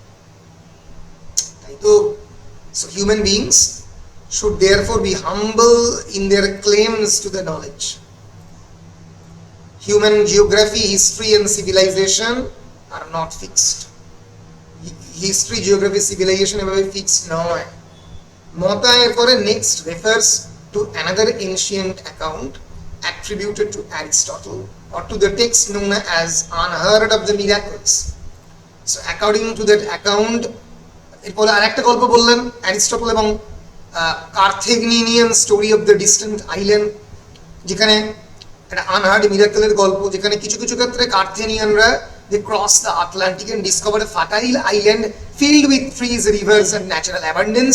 মানে এই গল্পগুলো তিনি কেন বলছেন যে কিভাবে বিভিন্ন সময় ইউরোপিয়ান ট্রাভেলাররা বিভিন্ন প্রাকৃতিক ক্লাইমেট, মানে বিভিন্ন প্রাকৃতিক রিসোর্সেস বা ন্যাচারাল রিসোর্সেসের খোঁজে, যে এখানে সোনা পাওয়া যাবে, এখানে রূপো পাওয়া যাবে, এখানে আয়রন পাওয়া যাবে, তার সোর্সেসের জন্য তারা বিভিন্ন জায়গায় আক্রমণ করেছে। এবং মতায় পরিষ্কার বলছেন যে do not believe in the false knowledge but rather believe on the plain testimony. So he argues that many writers exaggerate their knowledge.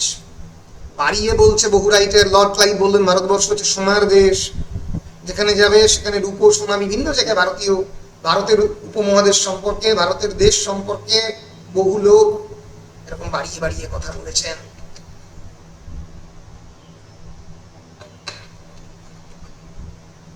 To exaggerate their knowledge. তাই তো a person know one river and one region and then write as if he understands the whole world। যেন এই লোকটা এমন ভাবে লিখছে যেন সে গোটা পৃথিবী বোঝে, কিন্তু আসলে ফলে this is actually the fundamental methodological foundation of the essay, because Motai is warning against the intellectual vanity। কোনো মানুষ খুব ইন্টেলেকচুয়ালি ভ্যানিটি যদি থাকে, যে জ্ঞান নিয়ে খুব গর্ব অহংকার থাকে, তাহলে সেটাকে প্রশ্ন করো, কারণ তার জ্ঞান অনেক সময় ফলস হতে পারে। ফলে উনি বলছেন যে believe rather on the simple plain testimony of those who have actually gone in the land, যারা ওই জমিতে গেছেন আসলে। এবার তারপর 7 নম্বর প্যারাগ্রাফে গিয়ে মোটামুটি তার central thesis of the entire article present করছেন আমাদের মতায়, এবং সেটা হচ্ছে আমি আগেই বলেছি, barbarism versus barbarism means what is unfamiliar. Civilisation এবং বর্বরতা এই দুটোর মধ্যে পার্থক্য একটাই, যেটা আমাদের চোখে আনফ্যামিলিয়ার, যেটা আমরা আগে দেখিনি, তাকে আমরা বর্বর বলে মনে করি। So he says that he finds nothing truly barbarous or savage in the Brazilian nation.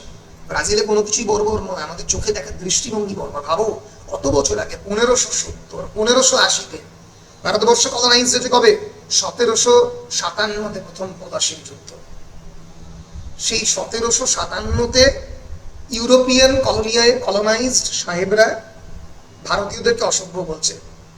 রাজা রামমোহন রায়, ঈশ্বরচন্দ্র বিদ্যাসাগর এদেরকে অসম্মান করছে, কিন্তু কত তারও 200 বছর আগে 1570-এ মতায় কিন্তু এই ব্রাজিলিয়ান যারা ইন্ডিজেনাস ট্রাইব বা গ্রুপ, তাদেরকে মোটেও বর্বর হিসেবে দেখছে। So that is the philosophical heart of cannibals, because Motai argues that very important that human beings have no absolute standard of truth. আমাদের কোনো সত্য কোনোদিন পরম হয় না যে এটাই সত্য। You can't catch the butterfly of the truth. তুমি বলতে পারো না যে আমি সভ্য আর তুমি অসভ্য, আমি সুন্দর, আমার একটা সুন্দর নাক কান আছে, আমার গায়ের রং ফর্সা বলে আমি সুন্দর, আর অন্য দেখতে অন্য ধরনের একটা মানুষ সে অসভ্য, সে অসুন্দর, এটা তুমি বলতে পারো না। So there is no absolute standard of truth and reason except the customs of the society in which they live. তাদের কাস্টম অফ দ্য সোসাইটিতে সে হয়তো তোমাকে অসভ্য বলে মনে করছে, সে হয়তো তোমাকে অসুন্দর বলে মনে করছে। একজন আফ্রিকান, একজন ইউরোপিয়ান সাহেব যখন অত্যাচার করছে, তাকে হয়তো তাকে অসভ্য বলে মনে করছে। কি তুমি আমার জমিতে এলে, এসে আমাকে কলোনাইজ করলে, আমাকে থ্রেট করলে, আমাকে টর্চার করলে, আমাকে রেপ করলে, আমার হাজার হাজার যারা বন্ধু বান্ধবী তাদেরকে কষ্ট দিলে, আর আমি তোমাকে সিভিলাইজ বলবো, আমার বাড়ির আবদার। So every society thinks that its own religion, their own government, their own habits and their own customs are the best and the most natural. প্রতিটা সোসাইটি ধরে নেয় যে তাদের সরকার, তাদের ধর্ম, তাদের কাস্টম হচ্ছে সব থেকে ঠিকঠাক। তো নয়। ফলে thus barbarism is not an objective fact. It is often a product of the cultural prejudice. Barbarism কোনো objective fact নয় রে পাগলা, এটা কালচারাল প্রেজুডিসের পার্ট। এটাই বললেন। কে বললেন? মতায়, বিশ্বরোধী মতায়, পরিষ্কার। এবং তিনি বললেন এরপরে তার আর্গুমেন্টে, নেচার ভার্সেস আর্টিফাইস। আর্টিফাইস মানে নেচার মানে যেটা প্রকৃতি, যেটা ন্যাচারাল, আর আর্টিফাইস মানে যেটা তৈরি করা। হি argues that the European sahibs called fruits wild when they grow naturally without cultivation. সেই সমস্ত ফসল যেগুলো ওয়াইল্ড, বন্য আকারে তৈরি হচ্ছে, ইউরোপিয়ানরা সাহেব তাদেরকে ওয়াইল্ড বলছে, অথচ মতায় বলছে ন্যাচারাল গ্রোথ তো ভেরি মাচ পসিবল। বলে মতায়ের কাছে nature is powerful, generous and beautiful. Nature কি? প্রকৃতি হচ্ছে পাওয়ারফুল, জেনারাস, খুবই সুন্দর এবং অ্যাবসলিউটলি বিউটিফুল। তাই তো বলে এই প্রশ্ন দিয়ে শুরু করছেন আমাদের মতায়। এবং তিনি প্লেটো, লাইকারগানস প্লেটোর তাদের আইডিয়াল সোসাইটি, তার ডেফিনেশন কি? এই যে মতায় says that the Brazilian people seem to live under the laws of the nature. তারা প্রকৃতির রুলের মধ্যে থাকছে, without much corruption from the European artifice. মানে ইউরোপিয়ান সিভিলাইজেশনকে তিনি কি বলছেন? The civilization of the artifice, constructed civilization, তৈরি করা সভ্যতা। ব্রাজিলিয়ান সভ্যতা হচ্ছে ন্যাচারাল সভ্যতা, প্রাকৃতিক সভ্যতা। And he regrets that Lycurgus, the Spartan lawgiver, বারবারই গোটা এসের মধ্যে বিভিন্ন গ্রেকো রোমান লগিভার কারণ সেই সময় রেনেসাঁস ফ্রান্সে আমরা বলতে পারি আইন নিয়ে আলোচনা বা ফিলোসফি নিয়ে আলোচনাতে সবসময় রোমান এবং গ্রিক মানুষদেরকে রেফার করা হতো। ঠিক আছে, স্পার্টা কোথায়? স্পার্টা গ্রিসে। তো Lycurgus in Sparta, lawgiver, and Plato, the philosopher of the ideal republic, they did not know these people. তারা এই ব্রাজিলিয়ান লোককে চিনতো না। মানে তারা যখন তাদের সভ্যতার ডেফিনেশন তৈরি করেছে, এটাই বলছেন আমাদের মতায় যে এদেরকে না চিনেই করেছেন। So he claims that their society surpasses even the philosophical dreams of the golden age. তাদের সোসাইটি যে গোল্ডেন এজ, ফিলোসফির যে গোল্ডেন এজ যেটি ইমাজিন করা হচ্ছে তাকে সারপাস করে গেছে। কারণ he imagines that, telling Plato that is nation as, ভাবো এমন একটা নেশন, তিনি বলছেন এখানে কোনো ট্রাফিক নেই, কোনো লেটার নেই, কোনো কমার্স নেই, কোনো ম্যাজিস্ট্রেট নেই, কোনো পুলিশ সার্ভিস নেই, কোনো ধনী দরিদ্র নেই, নো রিচেস নো পভার্টি, কোনো কন্ট্রাক্ট নেই, কোনো ইনহেরিটেন্স নেই, কোনো এগ্রিকালচার নেই। অনেকটা শেক্সপিয়ারের টেম্পেস্টের মতো। পরবর্তীকালে অনেকে বলে যে শেক্সপিয়ারের টেম্পেস্ট, এখানে প্রসপেরো বলে একটা চরিত্র রয়েছে যে রাজা হারিয়ে যাবে একটা আইল্যান্ডে এবং পরবর্তীকালে ম্যাজিশিয়ান হিসেবে ফিরে আসবে। তো এমন একটা আইল্যান্ড যেখানে সে বড় হবে, আমরা দেখবো যে তার মেয়েকে এই প্রসপেরো বড় করবেন। যে আইল্যান্ডে, সেই আইল্যান্ডে কোনো এগ্রিকালচার নেই, কোনো মেটাল নেই, কোনো কর্ন নেই, কোনো ওয়াইন নেই, কোনো লড়াই নেই, কোনো হেট্রেড নেই। গনজালোর যে speech about an ideal commonwealth, অনেক কি বলে, it is influenced by Michel de Montaigne's of cannibals. ঠিক আছে, আমরা এগোচ্ছি। আচ্ছা, এর পর থেকে মতায় এই ব্রাজিলিয়ান মানুষদের বিভিন্ন কালচারাল হ্যাবিট, তাদের ফুড, হাউসেস, ডেইলি লাইফ, এইসব নিয়ে তিনি বলতে আরম্ভ করবেন।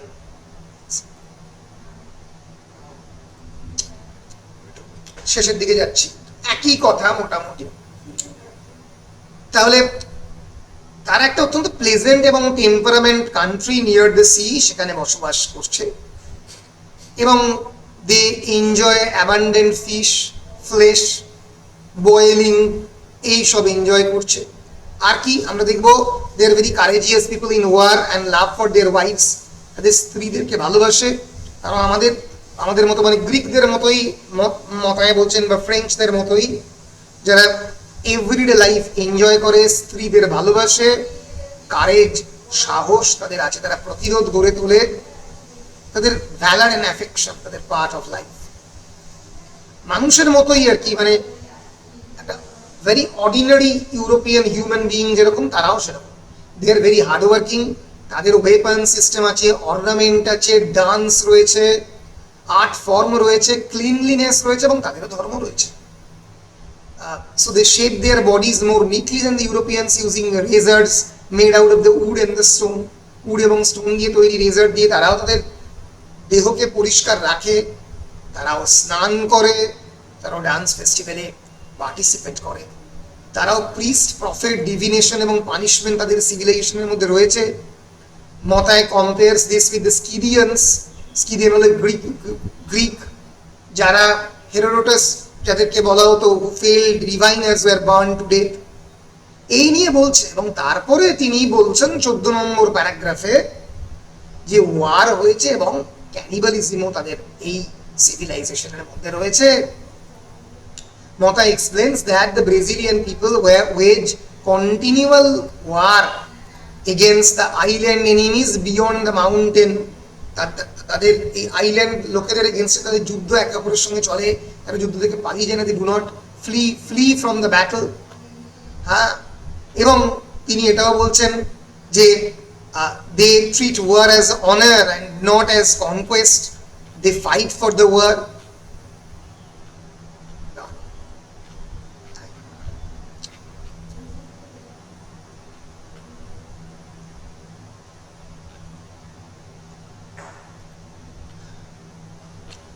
ছিলেন। 25 নম্বর প্যারাগ্রাফি মোটামুটি শেষ। বেশ,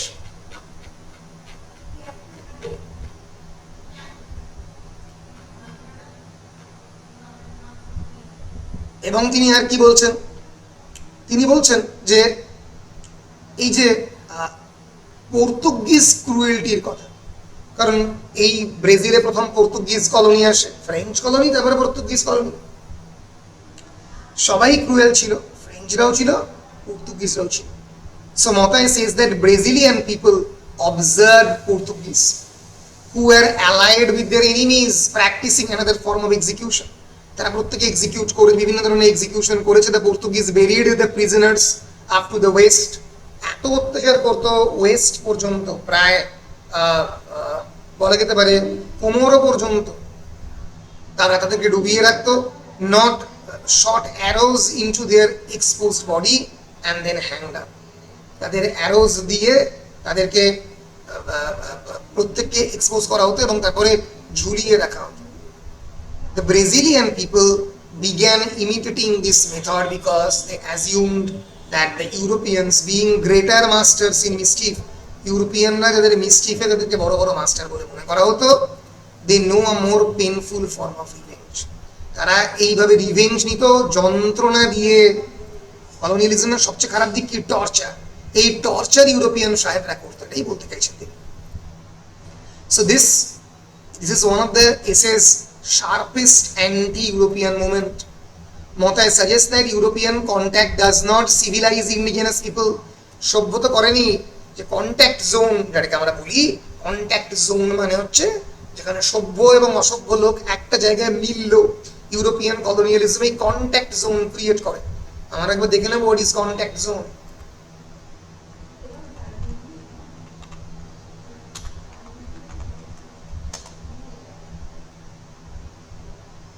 The term contact zone refers to the social or conceptual spaces where disparate cultures, communities and individuals meet and interact. Coined by the scholar Mary Lucy Pratt, it highlights environments of cross-cultural encounter where power, language and meaning are continuously negotiated.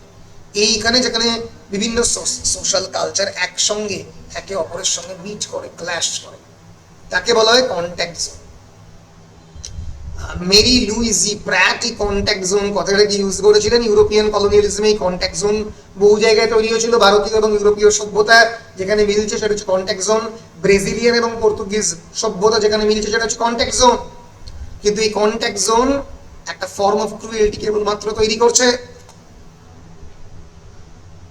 বলে যে প্রশ্ন তুলছেন তিনি, সেটা হচ্ছে who is more barbarous. Motai then make the essay's most famous comparison. He says that there is more barbarity in eating a living man than a dead man. তিনি বললেন অনেক বেশি বারবারিটি রয়েছে একটা জীবিত মানুষকে যদি আমি চিবিয়ে খেয়ে ফেলি, যেটা ইউরোপিয়ান সাহেবরা করে। আসলে জীবিত মানুষকে চিবিয়ে খেয়ে ফেলি মানে তাকে প্রাণহীন করে ফেলি, আমরা তাকে অত্যাচার করি, জীবিত মানুষকে তো মেরে ফেলি, rather than a dead man. কতজন মানুষ মারা গেছে ব্রিটিশের শাসনে ভারতবর্ষে, তাদের অত্যাচার। So he says there is more barbarity in calling a living man than a dead man, more barbarity in tearing a conscious body with racks and torments. একটা দেহকে অত্যাচার করা, তাকে টর্মেন্ট করা, রোস্টিং ইট, আস্তে আস্তে রোস্ট করা, and causing it to be eaten by the dogs, beaten by the dogs. বিভিন্ন ইউরোপিয়ান কলোনিয়ালিজমের ডগসদের দিয়ে খাওয়ানো হয়েছে মানুষের মাংস, and swine, then in roasting and eating a man after death. মৃত্যুর পরে সেই মানুষকে খাওয়া থেকে ক্যানিবালিজম, হিউম্যান ক্যানিবালিজম করা হয়, তার থেকে অনেক বেশি অসভ্য এটা। For this is a direct attack on the European torture, especially religious and political violence. And against একটা ডাইরেক্ট অ্যাটাক ছিল এটা।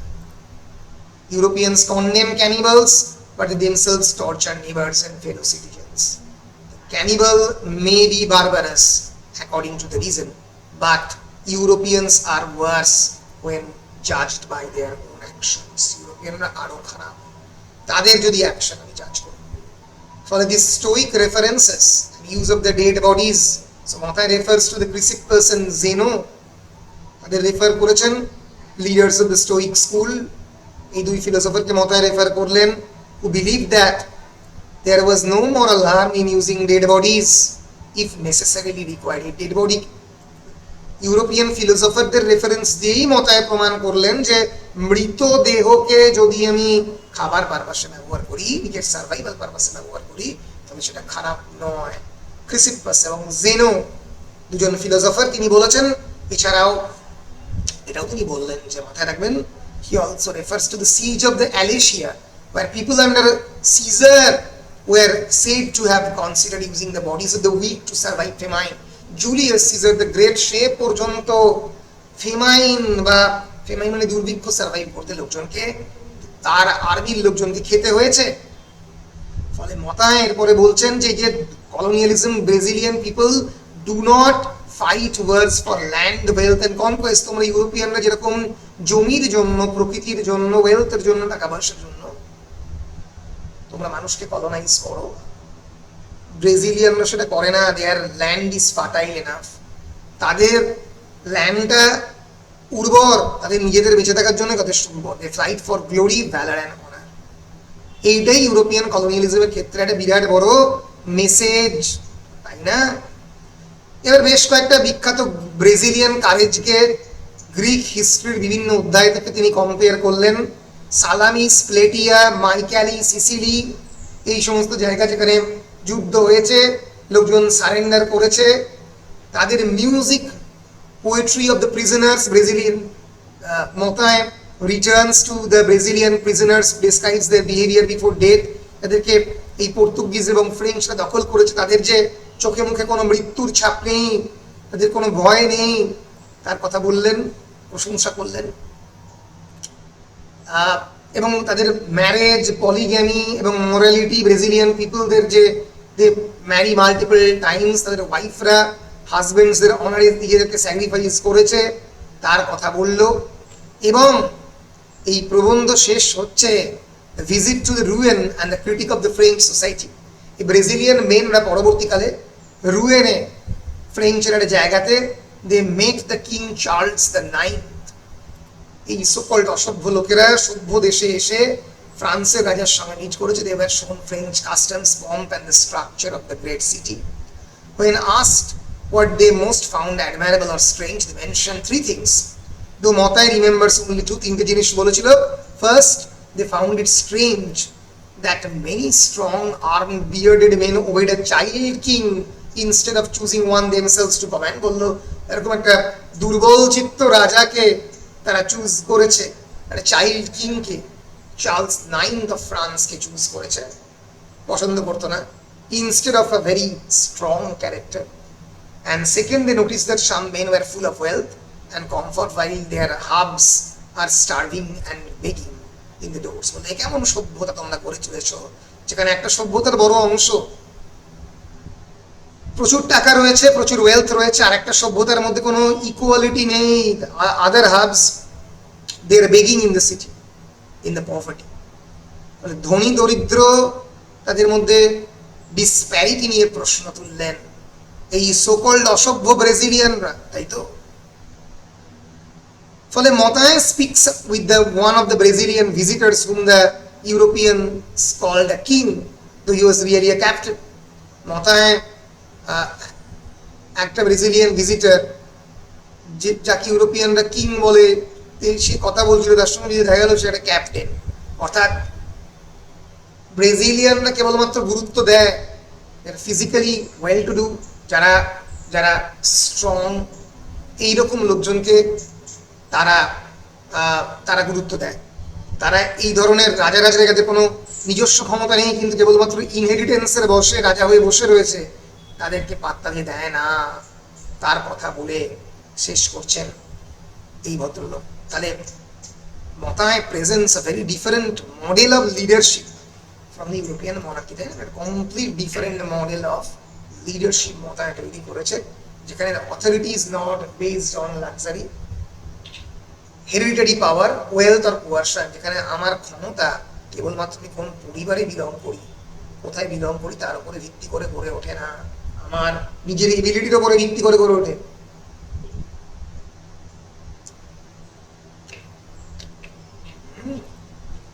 এই দিয়ে আমরা শেষ করছি আমাদের প্রবন্ধ। এখানে আমি লিস্ট করে দিয়েছি, ইম্পর্টেন্ট কয়েকটা কথা একটু বলে দিই কোন কোন কনসেপ্ট এখানে দেওয়া হয়েছে। 1 নম্বর, কালচারাল রিলেটিভিজম। কালচারাল রিলেটিভিজম মানে সাংস্কৃতিক আপেক্ষিকতা বোধ, অর্থাৎ তোমার কালচার আমার কালচার থেকে আলাদা, এটাকে স্বীকার করে না। বারবারিজম মানে আমি বর্বর বলে একটা লেভেল তৈরি করে দিচ্ছি, সিভিলাইজেশন। মতায় প্রশ্ন করছেন কোনটা সভ্য কোনটা অসভ্য। Nature and artifice, nature is associated with simplicity, purity, and artifice is associated with corruption, vanity, distortion of the natural life. Ethnocentrism মানে habit of judging all cultures by one's own custom, আমি আমার custom দিয়ে অন্য কালচারকে জাজ করছি। আগেই বলেছি cultural রিলেটিভিজম, the idea that customs must be understood within their own context, নিজের কনটেক্সটে কাস্টমকে করতে হবে। ভ্যালার মানে হচ্ছে আমার যে ক্ষমতা, তাকে ভ্যালার বলি। হিরোইক ডিফিট মানে হেরে যাওয়া। Social equality, poverty, property, class, hierarchy, এতে সোশ্যাল ইকুয়ালিটি মেনটেন হয় না। Political authority, European monarchy, indigenous leadership, এইগুলোর মধ্যে পলিটিক্যাল অথরিটি রিফ্লেক্টেড হয়। এই শব্দগুলো এখানে important. Barbarism, civilisation, nature, artifice, cannibalism, ethnocentrism, cultural relativism, এই শব্দগুলোকে কেন্দ্র করেই একটু পড়লে দেখবে যে গোটা প্রবন্ধটা সোশ্যাল ইনইকুয়ালিটি, যেটা ওখানে নেই, ব্রাজিলিয়ান নেটিভদের মধ্যে নেই, এখানে রয়েছে। ফলে এই প্রবন্ধ শেষ হচ্ছে এই প্রশ্ন দিয়ে যে সভ্য কারা অসভ্য কারা। পরিষ্কার। ফলে রিলেটিভিজম এবং cultural difference, nature versus artifice, critique of the European civilisation, এগুলো হচ্ছে এই এসের মূল থিম। এবার যদি আমরা প্রশ্ন, ইম্পর্টেন্ট প্রশ্ন কোনগুলো হতে পারে দেখো, 5 নম্বরের প্রশ্নে পড়তে পারে, অবশ্যই পড়তে পারে, discuss Montaigne's view of nature in of cannibals. Nature সম্পর্কে কি তিনি বলতে পেরেছেন?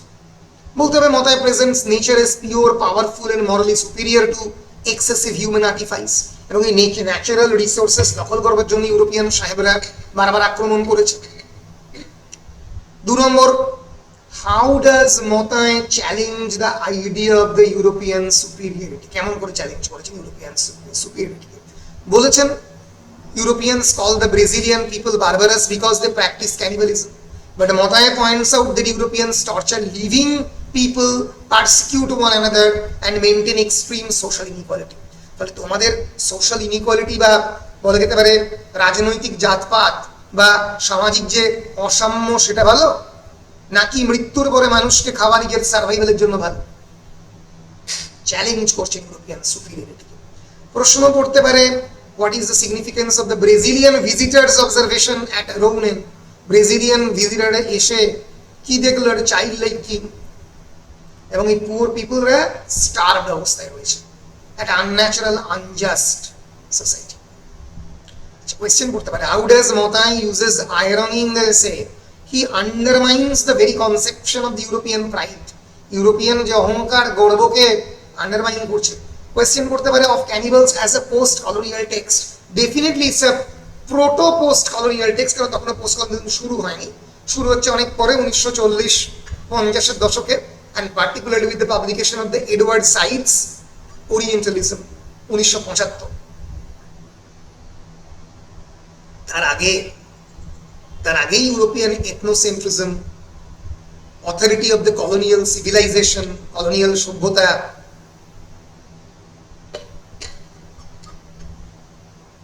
এই নিয়ে মতায় প্রশ্ন তুলে দিচ্ছেন।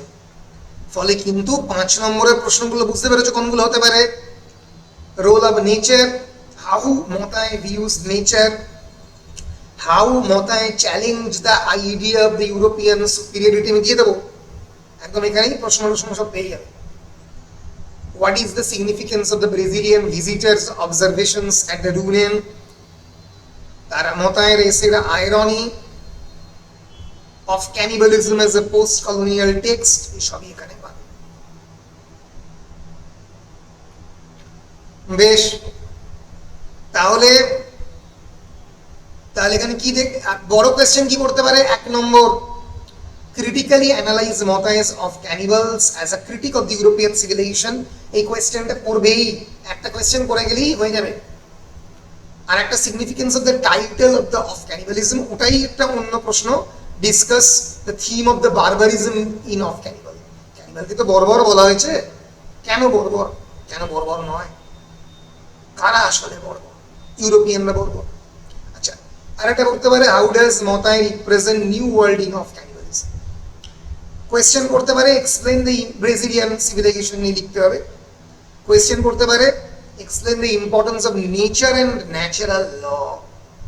যে Brazilian, he compares the Brazilian people to fruits that grow wild, মানে সেই ধরনের ফল যেগুলো বন্যে জন্মায়, অনেক বেশি মিষ্টি হয়, অনেক অন্যরকম হয়, কিন্তু মানে সভ্যতায় জন্মানো ফল যেগুলো কার্বাইড দিয়ে পাকানো হয়, ন্যাচারাল হয় না, পিওর হয় না, তাই নিয়ে কম্পেয়ার করেছেন। তাহলে এই প্রবন্ধটা of ক্যানিবালস is not merely an essay about indigenous people or cannibalism. It's a profound meditation on civilization, on violence, on equality, on moral judgment.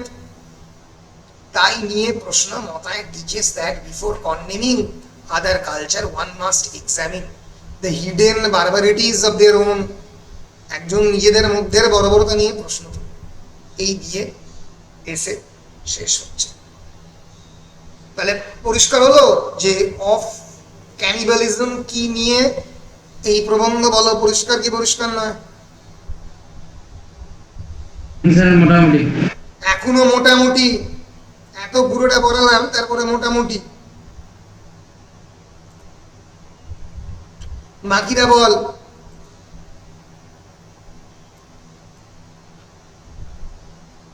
কিরে বল।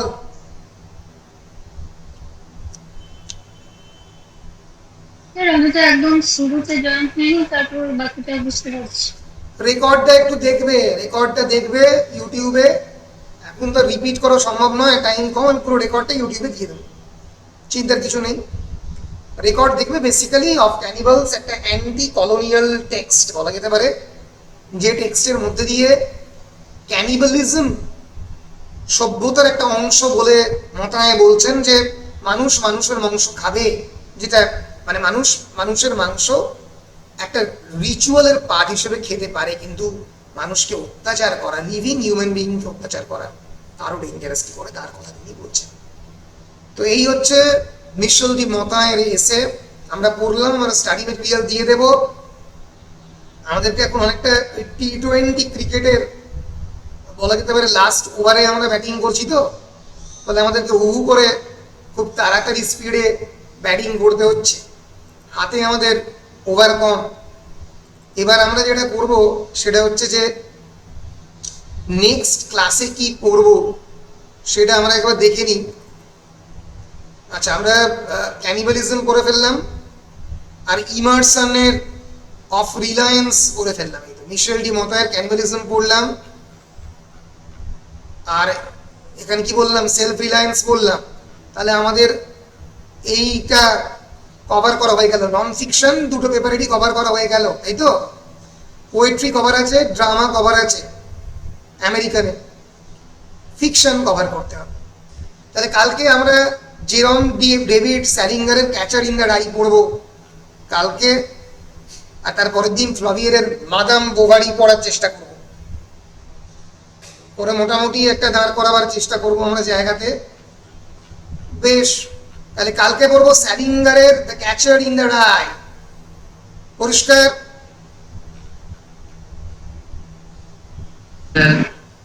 বেশ। আচ্ছা, আর কোন টেক্সট পড়ালে ভালো হয়? এই দুটো পড়িয়ে দেওয়ার পরে গান্ধী পড়িয়ে দেবো, গান্ধীর হিন্দ স্বরাজ পড়িয়ে দেবো।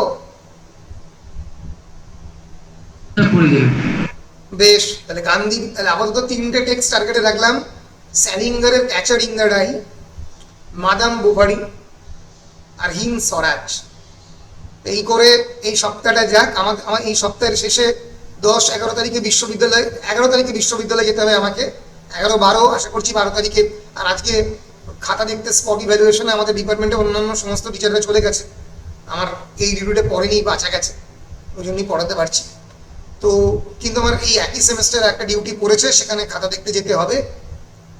তো পঞ্চম সেমেস্টারে তোমাদের খাতা দেখা চলছে, স্পট ইভ্যালুয়েশন বেসিক্যালি, এবং তোমাদের রেজাল্ট যাতে তাড়াতাড়ি পাবলিশ করা হয়। 6th সেমিস্টারে স্পট ইভ্যালুয়েশন করা হবে, ওখানেই খাতা থেকে ওখানে রেজাল্ট দিয়ে দেওয়া হবে আর কি, ওখানেই নাম্বার তুলে দেওয়া হবে। তো এই হচ্ছে বিষয়, তোমরা পড়তে থাকো। আমার মনে হচ্ছে দু একদিন পরীক্ষা পিছোতেও পারে, শিওর নই, মনে হচ্ছে এখন আর কি। এবার দেখা যাক। ফলে আমরা এই তিনটে টেক্সট আপাতত টার্গেটে রাখি, রেখে তারপরে ফেরত আসবো যে আর কি কি টেক্সট মানে পড়াতে হবে। এই দুটো টেক্সট পড়ালেই মোটামুটি সবকটা ইউনিট কভার হয়ে যাচ্ছে। বেশ, ঠিক আছে, এই তিনটে টেক্সট পড়ালে সবকটি ইউনিট কভার হচ্ছে। এই মৃচ্ছ কটিকাটা কেউ পড়ায়নি না? কিরে এটা জানি না। ওরে না বল, স্যার, কিরে? না স্যার করায়নি। ঠিক আছে, তাহলে মৃচ্ছ কটিকামটাও দেখতে হবে। আগে এই তিনটে পড়াই, তারপরে মৃচ্ছ কটিকাম ফিরব। সবকটা ইউনিট আমি ধরে দেবো, এটুকু শিওর। মানে সবকটা টেক্সট না পারলেও কোনো ইউনিট ফাঁকা থাকবে না, সবকটা ধরে ধরে ধরে ধরে দেবো, এটুকু শিওর। তোরা বলিস সিলেবাসেতে কভার হয়েছে। বেশ, ঠিক আছে, নেক্সট ক্লাসে স্যালিঙ্গারের Catcher in the Rye. Thank you.